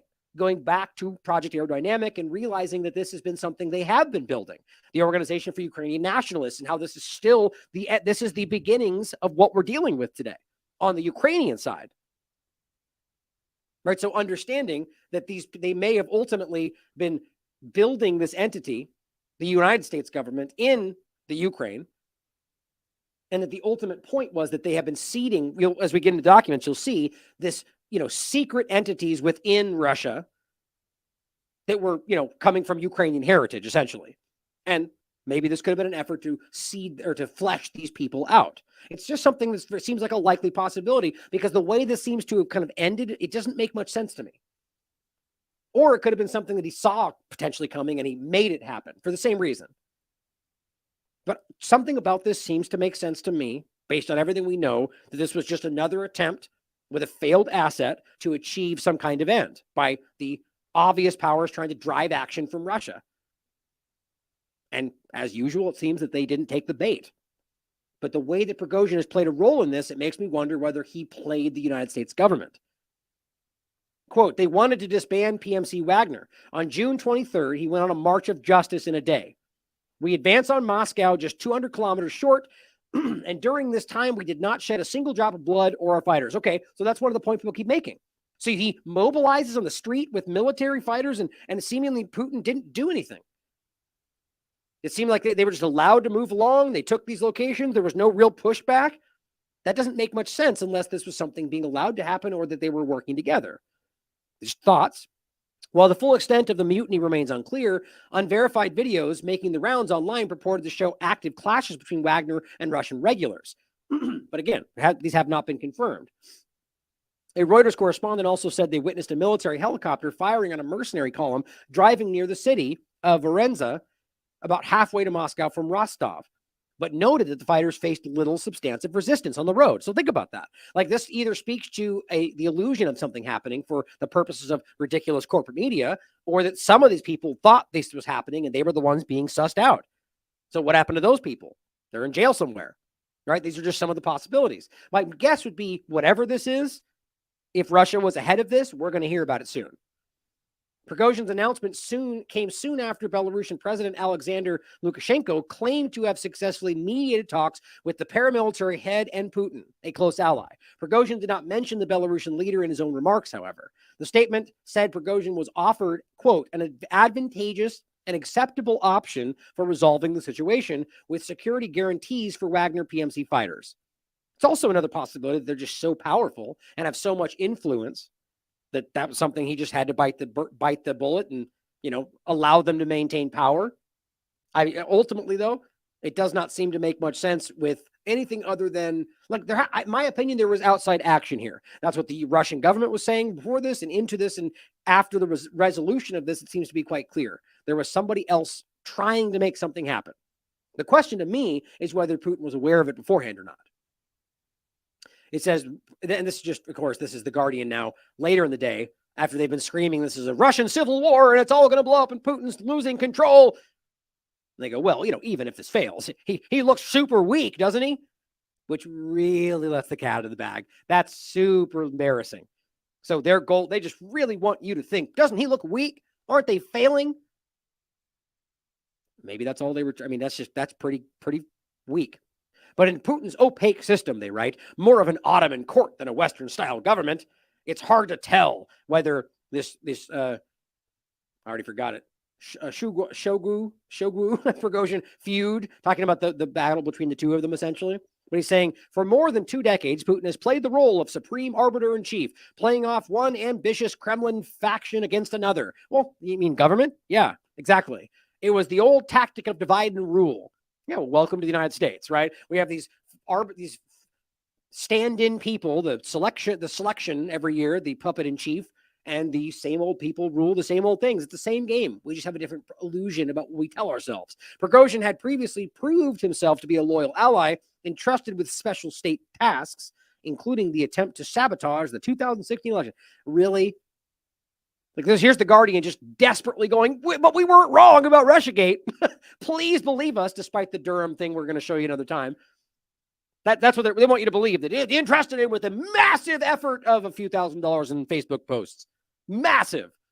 Whatever the outcome of Friday's astonishing drama, Putin looks weaker than at any other time since he became president, apparently only to The Guardian. His decision to invade Ukraine has proved a major strategic blunder. This is just childishly incorrect. Like, you are just screaming what you want people to think. The evidence on the table is, at the very least, not one way or the other. But overall, you can see that they've been caught lying about what's really going on repeatedly. Russia is not losing this battle. I mean, it's embarrassing to say otherwise. The biggest of his career, and one that might sooner or later force him from power. Even if the rebellion quickly fails, the shockwaves will continue for months, fueling political instability and raising questions of, or is that what they were trying to do, right? Prigozhin's privateer army of volunteers and released convicts has proved itself to be more disciplined and able military outfit than the regular Russian army. See my point? So the most villainous, disgusting Nazis in the world, now that they're even like momentarily against Russia, well, they're turned out to be much more disciplined and able fighters than we had. Just think about how stupid that is. That's Azov Nazis goes into fighting for freedom in one day, right? I mean, that's just sad. Anybody anywhere who's suddenly fighting the guy that they're supposed to fight, doesn't matter what they did or are still doing, they're suddenly freedom fighters because the U.S. says so. Think about how insultingly, I mean, that's embarrassing. The Guardian should be embarrassed. It's now vanishing from the scene and turning its attention to Russia itself. And now it's over. In June, Ukraine started a long-awaiting counteroffensive using Western weapons and tanks. Which, by the way, was a conspiracy theory 10 seconds ago. The goal is to seize back the land corridor connecting occupied territories in the Donbass and Crimea. Oh, occupied? You mean the completely legitimate and legal voting and referendum, which they were, but illegally occupied. Like, this is supposed to be journalism. Now, you could argue that maybe there's more. The facts on the table are clear. You can't just keep yelling, no, it was fake. Okay, prove it then. Here's hundreds of international observers that all argue that it wasn't. Are they all lying? Then prove that. The point is they just go, we disagree. And that's supposed to be more powerful than facts and evidence, apparently, to anybody who wants to follow along the U.S. government. So, according to them, an occupied territory, that's false. But the Golan Heights, though, totally legitimate. Like, this is how insulting this is. Or Palestine in general. Or any of these locations. How about Syria, but the U.S. government? Nope, that's not a legal occupation. It's just so sad. This is how easy this is if you care to look through the two-party illusion and just be honest about this stuff. But the point is, they say the goal to seize back the corridor and of course, and the Zaporozhye power provinces, where that's where the power plant is. Progress has been slow. The Russian military has minefields, constructed anti-tank trenches, and used its air and artillery superiority to slow down Ukrainian advances. Yeah, wartime. Some observers were beginning to wonder if the war was heading towards stalemate, with the existing 600-mile front line as a new border. Explain for me how it can go from we're just about to win to somehow we're stuck at a stalemate. Their narrative changes mid-article, depending on what they're trying to lie to you about. Prigozhin's high-stakes power grab changes these calculations. It would be foolish to dismiss the Russian military. You mean the one that was failing and about to completely collapse, that was turning on what? But the chances of the Ukrainian breakthrough this summer have risen dramatically. If Russian frontline morale collapses and soldiers are unwilling to fight, ground could be seized quickly. Okay, so now what you're saying is that this is in the benefit of the war and that Ukraine might capitalize on what happened? So why wouldn't we ask whether this was an intentional action to justify what the U.S. government... Because you're not supposed to. Putin's dream of capturing the entire Ukraine. Oh, is that his dream? Yeah, because wink, wink. When he says, I don't want to do that, what he really wink, wink means is, I want to take over the world. Didn't you know? That's classic Russian double talk for I don't want means I will do what. This is so stupid. Now, of course, could he be doing that? Well, yeah, he could be doing anything. It's all certainly possible. What has he said he was going to do and what has he done? Neither of that. Or that didn't make sense. Has he captured all of Ukraine? Well, no. He never said he was going to. Never was even on the table. There's been plenty of other opportunities that could have been seized. Nope, didn't happen. So you could argue he was going to, but we don't know that. But somehow the government just knows because wink, wink, that's what we were going to tell him to do. It's just stupid. So the journalists of the corporate media are saying his dream, because apparently they know what Putin dreams about, is capturing all of Ukraine, and reuniting it with Russia has not come to pass. It has turned out to be a dictator's fantasy. The product of poor intelligence, messianic thinking, and Putin's extreme isolation during COVID pandemic. Victory over Kiev seems farther away than ever. God, it's just sad that these people are just like, that's just wishful thinking on the extreme. Well, Wagner chief says he is turning our columns around from March toward Moscow. It is officially over. And as Wyatt Reed points out, the very real Russian civil war is officially over. Thanks to all the Western experts for playing along. I mean, look, they literally made a Russian civil war of 2023. Guys, that is that's organization. This immediately popped up because this is the framing. Wikipedia, all of the media. So clearly, if you have any discernment, I think it's very clear this was something that was tried and it didn't pan out. Sort of like January 6th is still an armed insurrection that was going to overthrow the country. Well, no, that didn't even remotely happen. But clearly that's what you wanted to happen. And you went for it anyway, right? That's what we're staring at here. I think that's very, very clear. Now, here's what we're seeing today, or further into today. Oh, look, U.S. and allies are keen not to take sides in the Wagner. Oh, really? How can you even try to make that argument? Every single thing you've been doing the entire time has been aimed at trying to divide, undermine, destabilize Russia at every possible turn. And the moment when you see an obvious opportunity, when nobody would even begrudge you because it's war, you go, we don't want to take sides. We're going to stand back and just let it play out. What does that tell me? The exact opposite. No, that's my opinion. But this is like the person coming out and going, I'm not doing this. You see me over here? I'm not involved in this, everybody. I'm not doing what you see over there. Well, nobody even asked you, man. Well, just so we're clear, it's not me. What does that tell you? Probably that person, right? That's just silly, ridiculous, clumsy kind of act. Well, here they are. We're super keen not to even get involved in the thing that we're obviously involved in. Well, here's the article. They changed the title as they always do.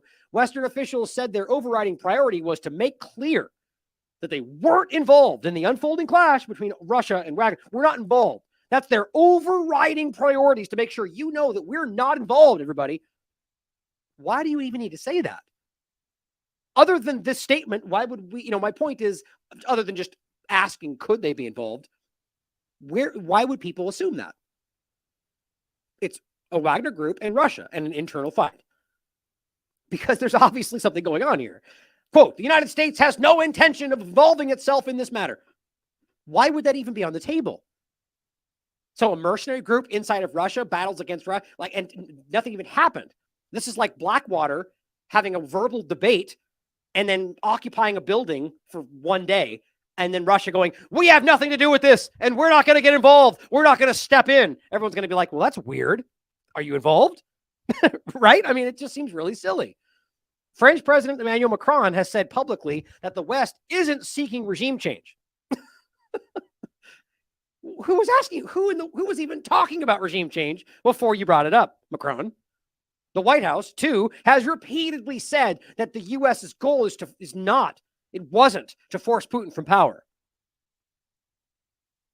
Do you believe that? Trust us, guys. We are not. Let me repeat. It is not our purpose to remove Putin from power.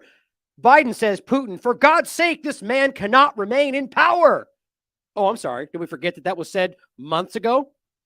Apparently, they don't care that you're smart enough to see this. The White House says, we repeatedly stress that we don't want to remove Putin from power. Here he is 6 months ago saying we can't let this person remain in power. Can we all just laugh at how ridiculous these people are? On all sides, by the way. Here is Chuck Grassley. Putin is an imperialist who must be stopped now or he will become more dangerous. But we don't want to remove her power. We never said we're going to remove her power, right? We're not going to do that. Here, Zelensky says he's a terrorist. We have to expel him from the UN and remove him from power. But we don't want to remove him from power. All we want to do is murder him. Lindsey Graham says we got to take him out. We got to assassinate this guy. But just so it's clear, in case you missed it, we don't want to remove him from power. That'd be crazy. I mean, guys, this is sad. This is the Wall Street Journal, The Guardian. Not that you guys have any illusions about what these groups actually are, but just think about how embarrassing this is. This is the highest level of journalism, and they're just, it's not that tough to go, let me just search real quick for that exact statement. Has the White House ever said? Yep, they have many, many times. That person can't be in power. And now because they don't want you to think, hey, we're not involved in regime change, they just state the opposite, because that's very sad.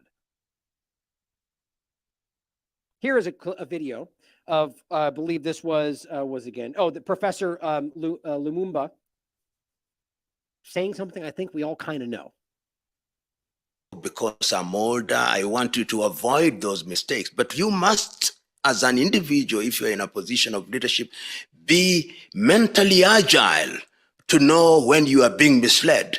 Because the president of Ukraine, in my view, was an actor, and he acted as a president. And many times when I listen to him, he still thinks he's acting, which is tragic, because he's now acting, but real people are dying.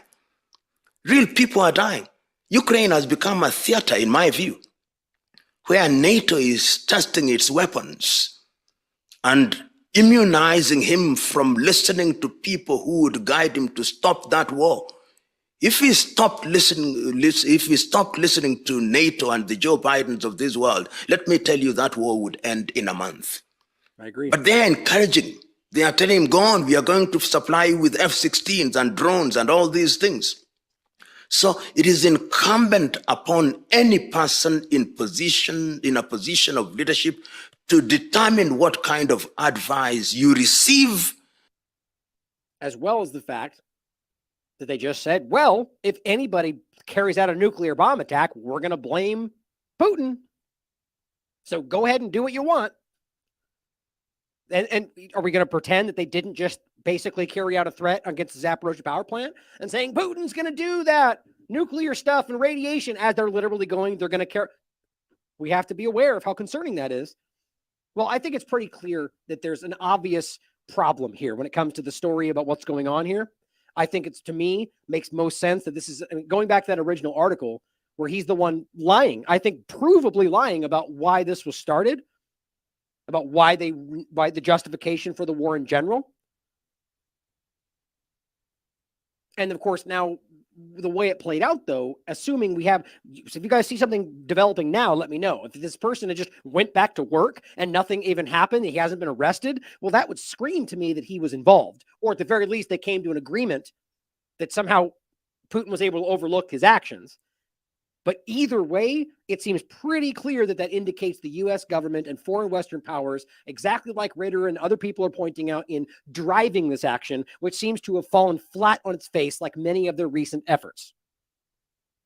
Well, let's not forget about how important this is to prove, guys. Here is the article I've shown many times. Not just Azov, the Azov movement, but documents prove the CIA has been cultivating fascism in Ukraine since at least 1948. Now, I wanted to do this for the last half hour today and go through this document like I've done before, but I've only done once, I believe. So in depth to show you, because I often just point at it. I say, here's the document.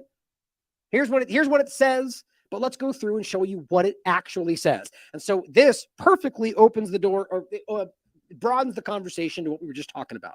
To understand, this started a long time ago. Now, this document's from 1966, right? What was that? Nixon, or what was it in 66? The point is that ultimately this went way, way, way, all the way up to 2007, by the way, this exact project. So what it ultimately is about creating a fascist entity to use to destabilize and seed their propaganda narratives and operations into Ukraine, Russia, and the United States, using known, verifiable Nazi war criminals, and using the people that they were working with to build this entity, which completely has nothing to do with what we're talking about today, right? That'd be a pretty hard thing to wrap your mind around. You're building neo-Nazis and actual Nazis, and it has nothing to do with the Nazi element we see today. Come on. It's obvious this is the same thing. And the point is, though, these groups are being used, and I think it's always been an effort to justify what they were going to try to blame on Russia. And that's where this Wagner overlap comes in. They've been calling the Wagner group the Nazis and white power elements. And now suddenly Wagner starts at least beginning to push back against Russia. And the U.S. government all seems to come out and it's just very strange the way that played out. Now, the way Wagner goes forward, well, that will say a lot. But either way you look at it, it shows you that there's nothing really sacred around this. The Nazis are your best friends the moment they fight the guy you don't like. And that's always been the kind of ideology from the U.S. government, working with the worst of the worst to throw at your bad guy enemies, how they perceive it. Well, here's what this document actually says. Project Aerodynamic. It represents their division's only organized contact within a non-Russian people. So this is basically in Ukraine under the Soviet Union, right? Where they were in the outward narrative of the US government, they were fighting communism.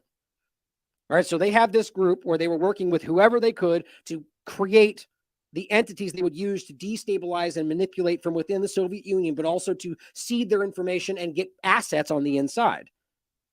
It says through, and this is specifically through what this is called then the ZPUHVR, foreign representation of the Ukrainian Supreme Liberation Council, which again, I'll show you very clearly in a second, which is the part of the organization. Well, I think I have it right here, actually. Yeah, the Ukrainian Supreme Liberation Council, which is the Organization for Ukrainian Nationalists, the OUN. That's important because that is the group we're talking about today. That's where their symbols come from. And I'll show you this as we go through it today, which I've already done before. Oh, that's interesting. His name pops up in a second.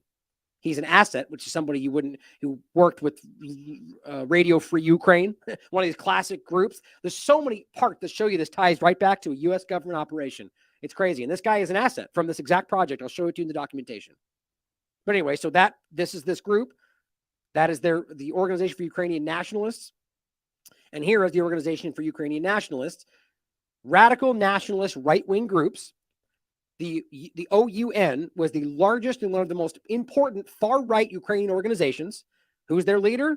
Stepan Bandera, a Nazi criminal. Its ideology has been described as having been influenced by the writings of Don Stoff from 1929, the Italian fascism, and of course by 1930 Germany and German Nazism. Members of the OUN took an active part in the Holocaust in Ukraine and Poland. So pretty not hard to see. Oh, and by the way, the thing that they're all screaming today, including U.S. politicians, Slava Ukraine, that's what that comes from. A Nazi slogan for honoring their, that's what it comes from. I mean, it's a fascist term. And then, of course, Stepan Bandera, in case you didn't know, was a Ukrainian far-right leader of the radical militant wing of the Organization of Ukrainian Nationalists. It's not hard to understand how this all overlaps. We'll come back to Michael Lebed in a second. So, just understand again, the ZPUHVR, just as I just showed you, is the OUN, they're the same group, or there's different parts. The group of the anti-Soviet Ukrainian immigrants is what we're talking about. So I'm just going to say the OUN for simplification. The OUN contacts with Soviet Ukrainians are being exploited. This is the CIA writing this in 1966. Exploited, basically. So they're talking about the basically Soviet Ukrainians that are in the Soviet Union, but at the time was Ukraine, but also in Russia, that are being exploited to see their own agenda. Intelligence on the USSR will be gathered to satisfy United States needs. Now, this isn't as important as the other stuff, but it's just simply showing you that they were very clearly using average people to be able to achieve their own ends, often at the expense of these average people that, in no matter what country we're talking about, would be charged as treason, right? These are average people. Now, the OUN, through the Prologue Research and Publishing Association, Inc. in New York, this is a real, I hope I didn't close that, actually. Hold on one sec. I had it open and I forgot I closed it. I wanted to look up Prologue. Let's see if it pops up. I think that was it. Shoot.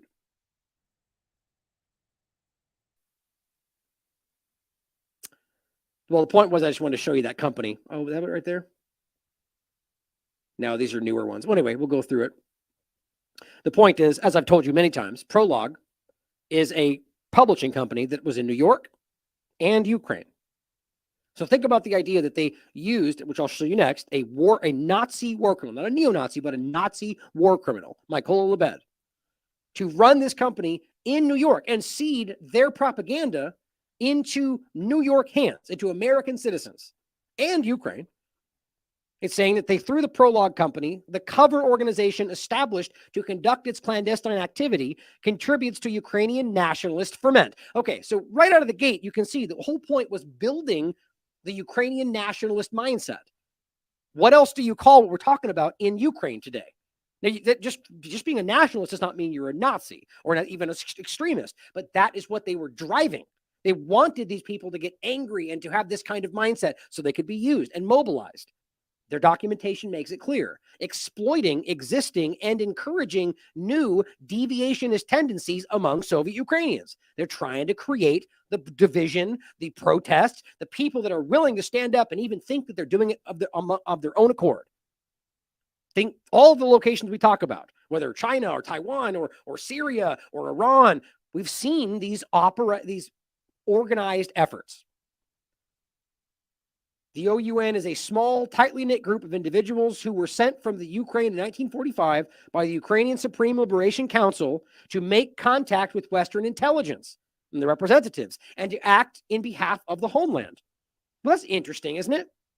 So in 1945, this tight-knit group reached out to them, or at least that's how they write it down, in order to achieve these ends. So from the impetus, this was an operation. There were 4 individuals that sent from Ukraine, and they co-opted a small number of other members when they arrived in the West. And just again, so you can see, this is from 2007. Or excuse me, that's stamped. Oh, that's the wrong. Oh, I didn't even notice that, actually. Look at that. So they released this in 2007. Let me take that back then on the other document. I thought that's what this was, but I guess that looks like the stamp that was released in 2007. I want to find out when this date was then. I'll come back to it. Interesting. So going forward to the same document, page 2, Project Aerodynamic operates through the Prologue Research and Publishing Association, which was established in 1953 in order to conduct the clandestine activities of the ZPUHVR or the OUN. Mr. Mykola Lebed was appointed president of Prologue and became the principal agent for Project Aerodynamic. He is one of the 6 individuals of the group who is witting of CIA support. He is not officially listed on the payroll of the Munich office, so they have a Germany office. So what's interesting to me is this shows you a tie back. Like, you could begin to argue that this goes even further back to the idea that there was high level, maybe supranational support on both sides of the World War II. And you can prove this stuff, that there was CIA involvement with both, like even the concept of eugenics and where that really originated and how we got kind of championed in Germany. And then when it became very problematic, they all acted like they weren't involved. This is a bigger problem. So when you've got this payroll of the Munich office seemingly working with Nazi war criminals in what, 1960? That's interesting, isn't it? Or rather, go even further back, talking about 1940. This would have been a time when Germany was very on the surface, like averse to working with any Nazi and yet they have a Germany office working with a Nazi war criminal. Want to explain that for me? But is paid through a special account listed on the accounting books of Prologue. These different people involved, the vice president, the board of directors, basically saying there's some people that know what's going on and not, and they've been trained by the CIA to act as the Prologue operations officer for Project Aerodynamic. Now it's saying this one individual, that's just the name for one of them, you can see right here, let's call it 29, organized a net of collaborators throughout Western Europe and the United States to engage in contact operations against Soviet citizens traveling in the West and in mailing operations. So now you're mobilizing people, some of which don't even realize, I think this was one of them, that doesn't aware that they're working for the CIA, who are out there basically setting up people in Western Europe and the United States. Like, you see, this is a CIA operation. Now think about this, if this is happening then, imagine what this is like today. It's probably everywhere with digital assets. My God. And what happens when these people get caught up in all of this? They don't care. CIA drops you and runs, and you get caught with the problem. Project Aerodynamic originated in Munich, Germany, when it began in the 1950s. Now, explain that for me. How are you going to make sense of Germany working on a group that is, the whole point is about utilizing Nazis and neo-Nazis to manipulate? I mean, think about how ridiculous that is. That shows me that it was never about the narrative they're putting out publicly. Agencies chose to work with the OUN because it is the most operationally reliable and politically most acceptable. So again, this is who we're talking about. The council was formed in 1944. They united the Organization for Ukrainian Nationalists and the Ukrainian Insurgent Army. Right? These groups are exactly what you think. Their leader was literally Stefan Bandera. Okay, so if we know that, and we're literally pointing this out, they're going, this group run by Nazis is the most politically acceptable. It's kind of hard to see what that shows you. However, many members of the old movement, plus many young supporters, are alive today, and the feeling of nationalism is still very much alive. The OUN has proved realistic in its approach to operational matters and its propaganda activity. And there has developed a relationship of mutual respect and trust. Oh, good. Working really tight-knit with those Nazis. The importance of this group to the agency, to the CIA, is that it represents a channel of political force into the Ukrainian immigration all over the world. So this is the beginnings of an outline where they were seeding this problem all over the world. Do you remember where that, why that begins to make more sense? When we understand that, as we've shown you many, many times, that they have made this clear that this group has gone international, right? Where was it? Right here. But the expert on this, and this is right January before this even started, the month before this all kicked off, Ukraine's war draws U.S. far right. No, just lost it again. There it is. The point is that the movement has gone international, multiple fronts. Germany, as we just saw, right? So the same organization, still happening. So it doesn't seem Germany was ever really trying to stop this. America's Rise Above movement, Italy. Okay, so what we see is that they have been Ukrainian immigrants all over the world. They're seeding this operation all over the world that has seemed to have never stopped.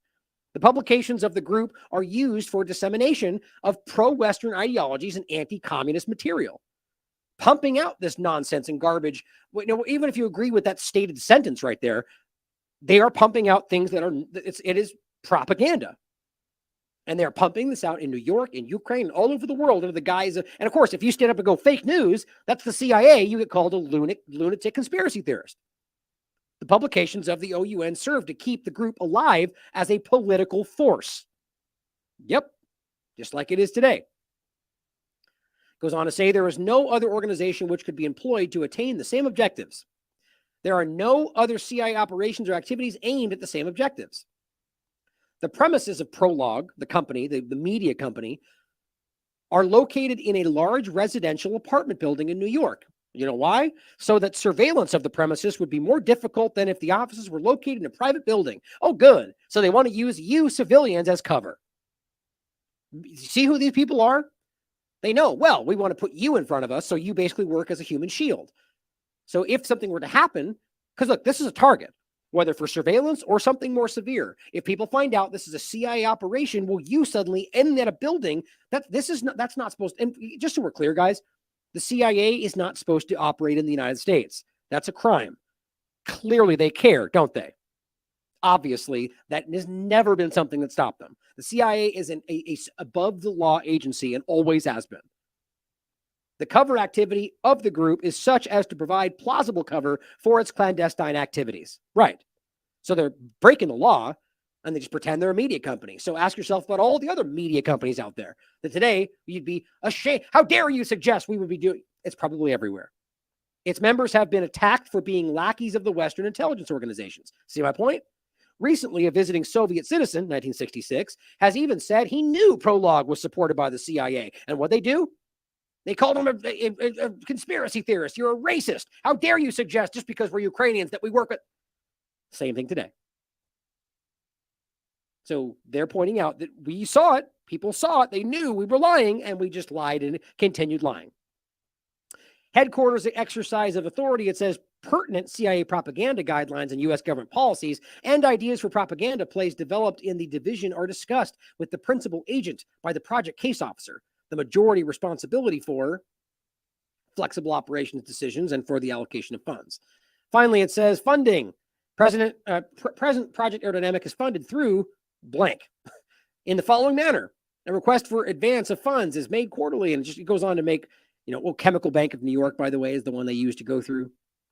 Very, very interesting to me.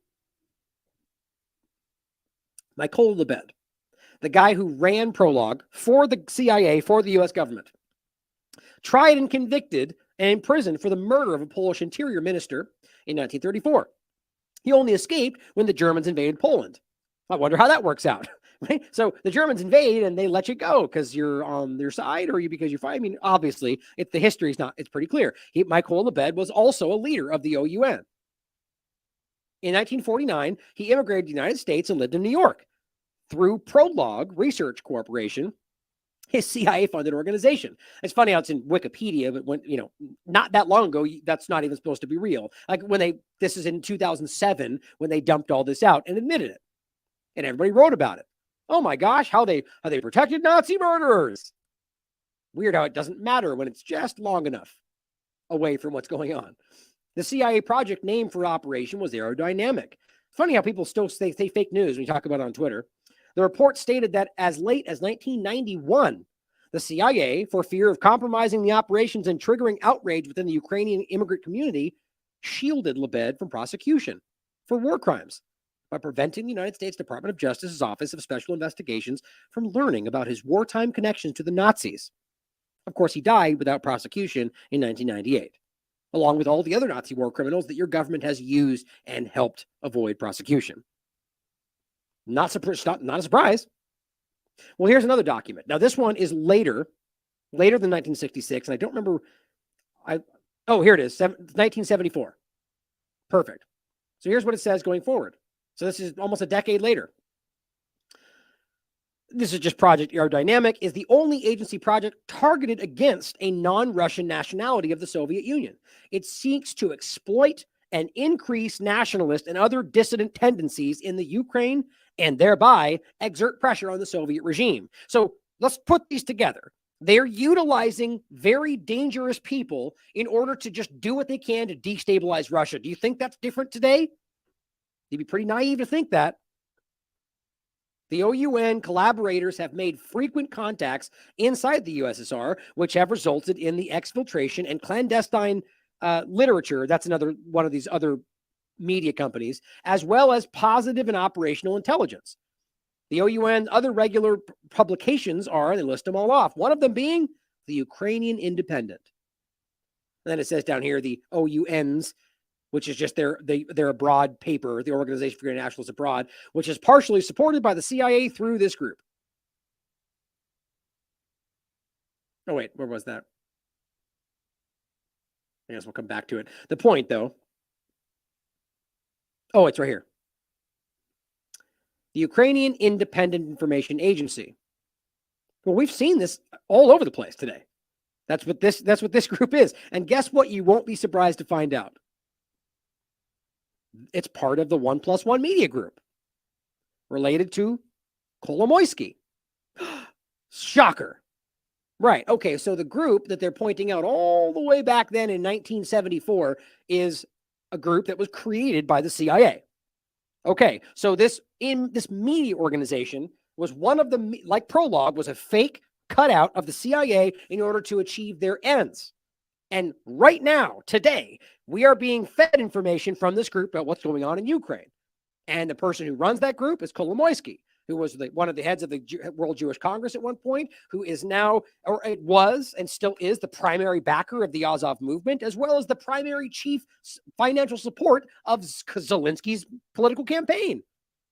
I mean, how many connections do we truly need to see that this is all a CIA operation? It's painfully obvious to me. Going forward, it says the OUN has collaborated with CIA in clandestine operations since 1949. So you can see they're even admitting to long before 1953 or 48, or no, technically that before, so it'd be 1 year after. During the early years of the association, they reestablished communications with resistant forces in the Ukraine. So right there, they're making it clear that this was not just about seeding propaganda. They were already setting up resistance forces in Ukraine, and that's what we're dealing with today. The CIA direction and financial support, Prologue Research and Publishing Association, was established in 1953 in New York to conduct the clandestine activities of this group. From 1954, When most organized internal opposition to Soviet rule had been suppressed, operational activity concentrated on propaganda and contact operations. In its distribution of anti-Soviet propaganda, Prolog has utilized the services of numerous Ukrainian immigrants in various countries who are sympathetic to the Ukrainian nationalists.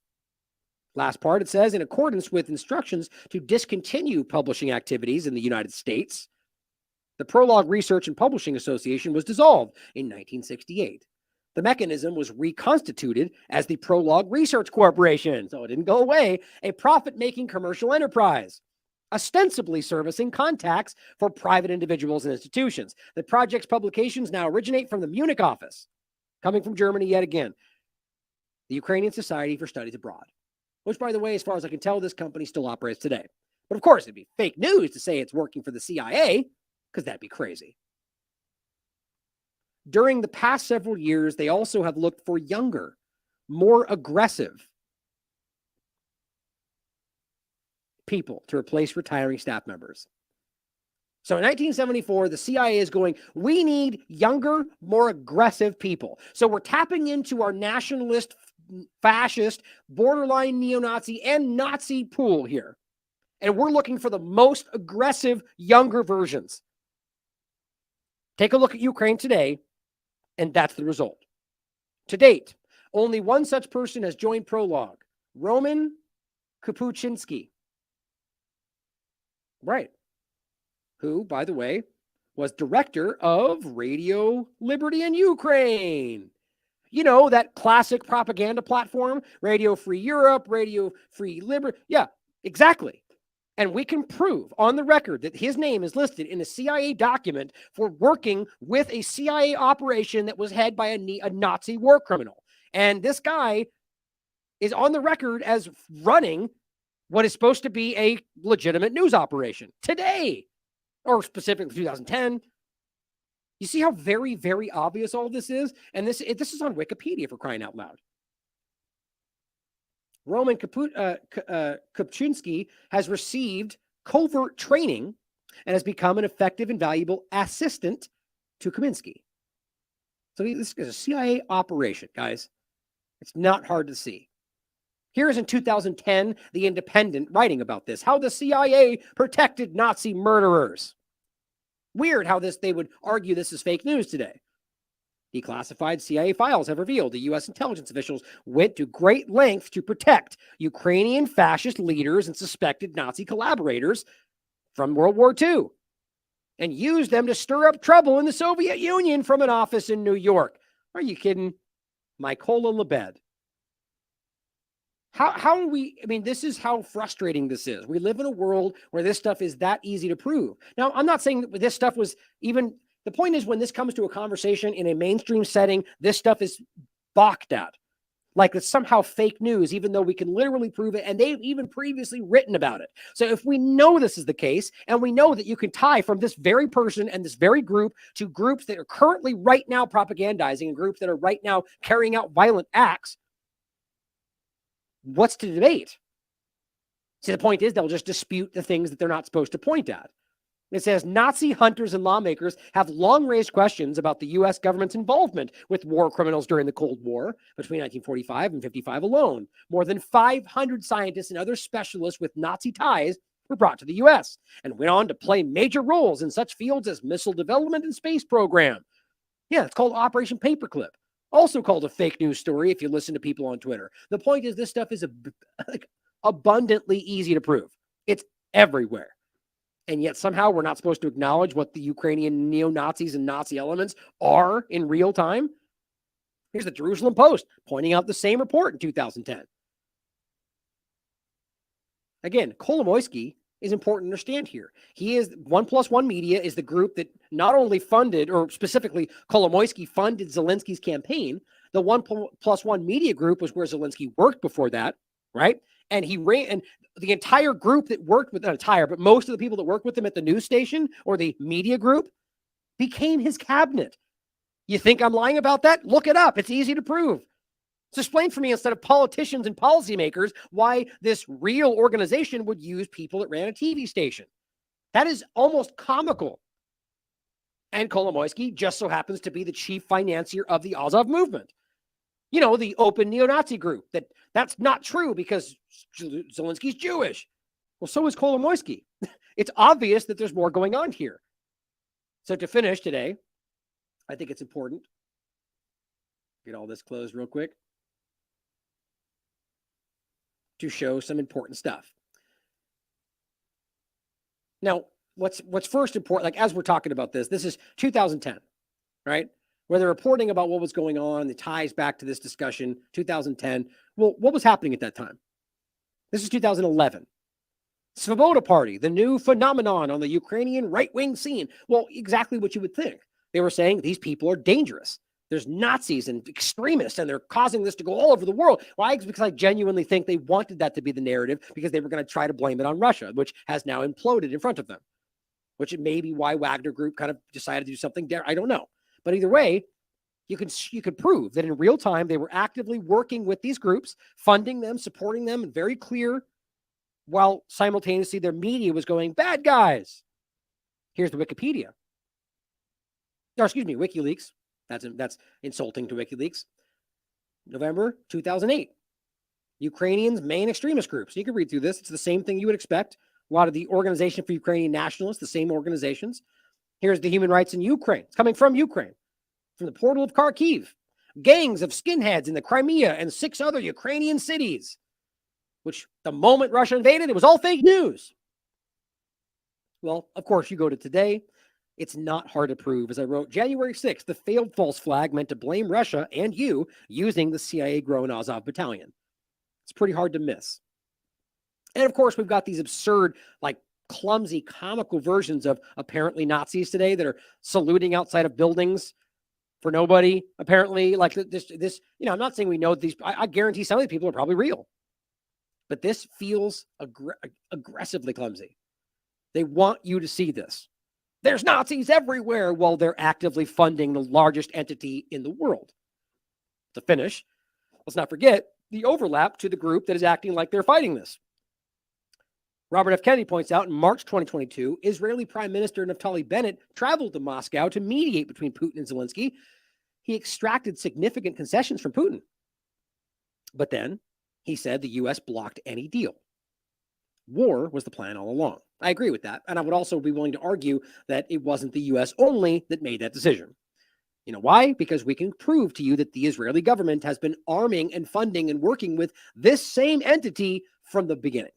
Just like you can prove that they were arming and funding the terrorists in Syria and patching them up in the Golan Heights. There was even articles written by the Israeli media about that. The same extremists that they're trying to pretend they're fighting. Well, art rights groups in 2018 were writing about this, demanding Israel stop arming neo-Nazis in Ukraine. How do you even make sense of that? And of course, we're talking about the Azov militia. Well, it's the same way you make sense of Kolomoisky, who is the head of the Jewish Congress, who is funding the largest neo-Nazi element in the world and backing the president who later ran it.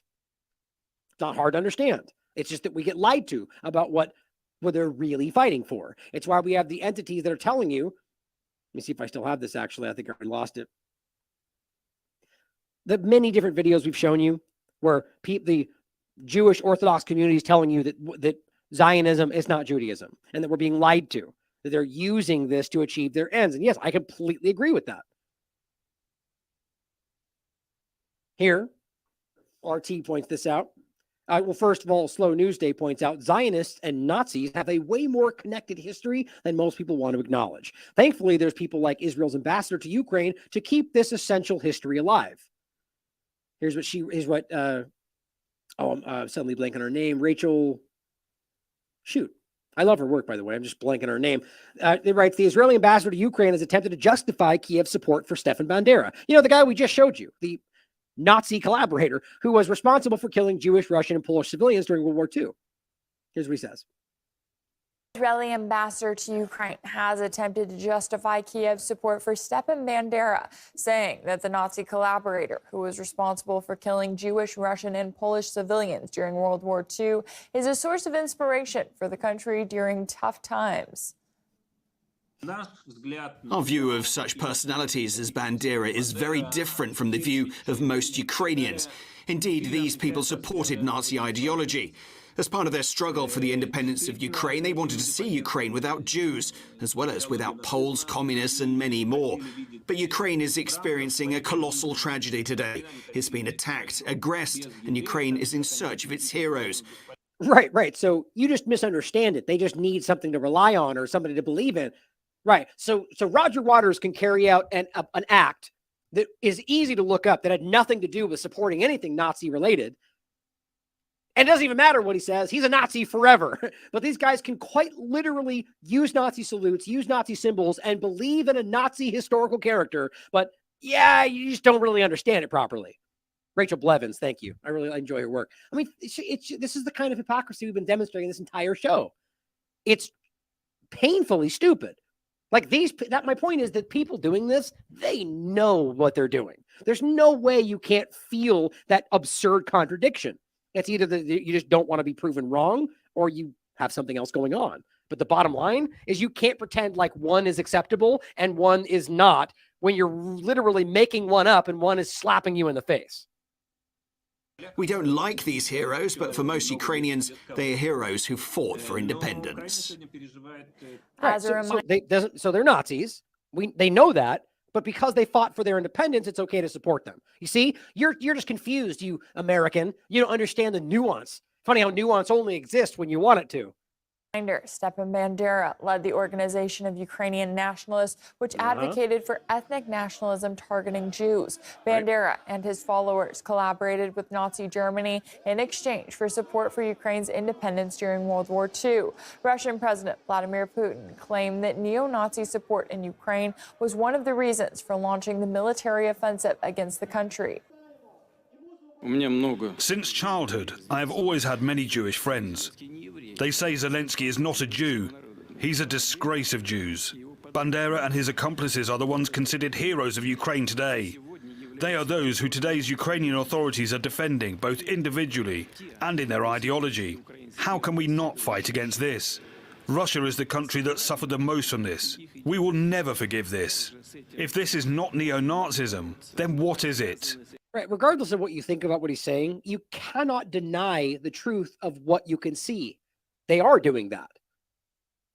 So if all it comes down to is because Putin says it that you're supposed to ignore it, you are completely lost in the two-party paradigm and going along with political team sport politics. Because the truth is obvious. It's like saying that you want the country to burn down because Trump's in charge. You're an infant if you think like that. I mean, that's crazy and it has nothing to do with the truth or what's in people's best interest. We have the right to consider that our target to denazify Ukraine is one of our key objectives. Journalist and writer Nebojsa Malic believes that Israel's reversal of its stance on anti-Semitism is unprecedented. I'm absolutely appalled to hear Ambassador Brodsky say this. This is unprecedented. I think Israel has in the past always objected to any country in Europe glorifying its World War II collaborators with Hitler's Germany, no matter how key to their national identity they were. This to say, okay, well, these people regard them as heroes, so we should accept that. It's fine. That is just unprecedented. I mean, is Israel officially changing their policy and saying that, anti-Semitism is okay so long as the people locally say it's okay? That's just unheard of. It is. So the modern... It's hypocrisy, guys. It shows you that they don't really care about what they say they care about. There's plenty of people in Israel that buy what they say and do believe it internally, but the Zionist government doesn't care. They're the ones literally arming the Azov movement. They don't care. They're just like the U.S. government doesn't really care about Christianity or your free speech. It's all about a means to an end, guys. These people are trying to control your lives. Ukrainian national identity, it is built around hatred of Russians. They're using the SS runes, they're using all this symbolism, and then they're like, oh, well, these are ancient symbols. No. The people who designed those symbols very specifically told the Western press just a couple of years ago that they were modeling this stuff on Nazi symbolism. It's just now it's being covered up because of this whole ongoing conflict and the attempt to justify all this by, oh, we're the poor victims of aggression. Well, guess what? Everybody says that every time. And let's not forget, guys, like how embarrassing this really is, right? So it shouldn't be, we know this. Anybody who has any honesty in their body knows what we're looking at and knows that they're pretending not to care about it, or they're choosing not to care about it because it's inconvenient to point it out. The point is to really understand, all that aside, that you have the entity who is championing an entire effort to fight white supremacy around the world, to fight racism around the world, because and they're the champion of the largest racist Nazi element on the planet today, and working with some of the most outwardly fascist and authoritarian groups in the world. Israel, Saudi Arabia, France, Germany, all these governments that are actively showing you who they really are. It's just so insulting. And then you got these people that are so rabid about what they believe they're fighting for, who are working and fighting for a government that's actively doing what they're trying to stop to happen. It's just, it's counterintuitive. It's absolutely crazy. And of course, there's also the point, to get into the last couple points here, as Peter points out, in case you were wondering where all the money regional banks use to invest in local communities now is headed, BlackRock and JP Morgan are set up to reconstruction banks for Ukraine, just like every other thing that happens. They are siphoning off all the resources from this country, and it is not going to benefit the people of Ukraine like it didn't benefit the people of Libya, people of Afghanistan, people of Syria, the people of Iraq, or any other location they were fighting for freedom. As I always say, even if you think they were truly trying to fight for good things, maybe we should realize that they keep failing at it. How many times can you not do what you say you're going to do before we go, well, maybe just stop trying to free everybody, because all you're doing is ruining lives? The point is, they weren't actually trying to free anybody. It's amazing that however you look at it, that we keep allowing this to happen. And let's not forget, we've talked about this quite a bit. The COVID coup from June 18th, 2020. I wrote this, or did the show, The BlackRock Takeover of American Interests. Here's a recent article from Josh Walkoth, The Long Shadow of BlackRock. Understand what's really going on. And I'll leave you guys to watch it for yourselves. There's a video that was recently put out by James O'Keefe showing a BlackRock recruiter who is literally telling you on the record that they decide who people's fates. It's not who's the president is, it's who's controlling the wallet of the president. That all it takes is $10,000 to buy a senator. War is good for business. We know all this, guys, because you watch this show, or because you can think for yourselves and you're not stupid. You can clearly tell that this has always been the case, and we live in this illusion of some kind of democracy or some kind of representative government. And if we truly want that, we need to be honest with ourselves, or we're never going to see past it. And this one as well, I'll leave this for you to watch for yourselves, just because we went a little long. It's just a great clip. That says the Zionist lobby is on a mission to criminalize any criticism of the state of Israel and to push anti-imperialists out of public life. Professor David Miller is being attacked for doing what any honest person would do, which would be calling out the criminal activity, calling out the hypocrisy that we can all see. The bottom line is, guys, that all this aside, whether what happened today or what's going on with Wagner, is you can see that your governments are actively doing the very thing they pretend they're trying to stop. I don't know what you call that but villainy. I don't know what you call that but evil. They're doing bad and telling you that you deserve, they deserve praise for it. That we need more funding so we can keep hurting people. It's time for us to wake up, because we are this close to changing everything. I really believe we can do it. It's got to keep pushing past the two-party illusion and see these pundits and these high-level manipulators for who they really are. And maybe they don't even realize it themselves. We just got to see past it. Thank you for tuning in today. I love you all. As always, question everything. Come to your own conclusions. Stay vigilant. Brzezinski was the strategist for Jimmy Carter and convinced Jimmy Carter to say, look, the Russians are dominating Afghanistan with a civilian secular government. Let's create al-Qaeda. Let's back Osama bin Laden and give his supporters weapons to begin fighting the Russians. And we can pull a coup d'etat there. And the Russians will fight back, and then we'll say the Russians invaded. And it worked. Saudi Arabia made a deal with America that they would push the Wahhabi extremists, the al-Qaeda, the most right-wing wing of Islamic parties, and it worked. Essentially, al-Qaeda is a contract army for the United States. Well, the same thing was happening in Russia. What Brzezinski wrote was that America's faced with a possibility of not being able to rule the world unilaterally. Any country's economic ability to be self-sufficient means potential military power. And in order to prevent any country from threatening America militarily, you have to prevent it from developing economically. The American nightmare, Brzezinski wrote, was that Russia would get together with Germany and with Western Europe, creating Russian raw materials, German industry, and somehow, finally, Russia would become westernized. America, under Brzezinski's strategy, said this would be a disaster because if Russia's westernized, if it becomes democratic, if Europe and Russia are prosperous, then we cannot control them anymore, and they will have no reason to be NATO. We've got to stop Russia, and the place to stop this Russian-European conglomeration is to split it right at the border down Ukraine. Let's do in Ukraine what we did in Afghanistan. Let's back the crazies. Well,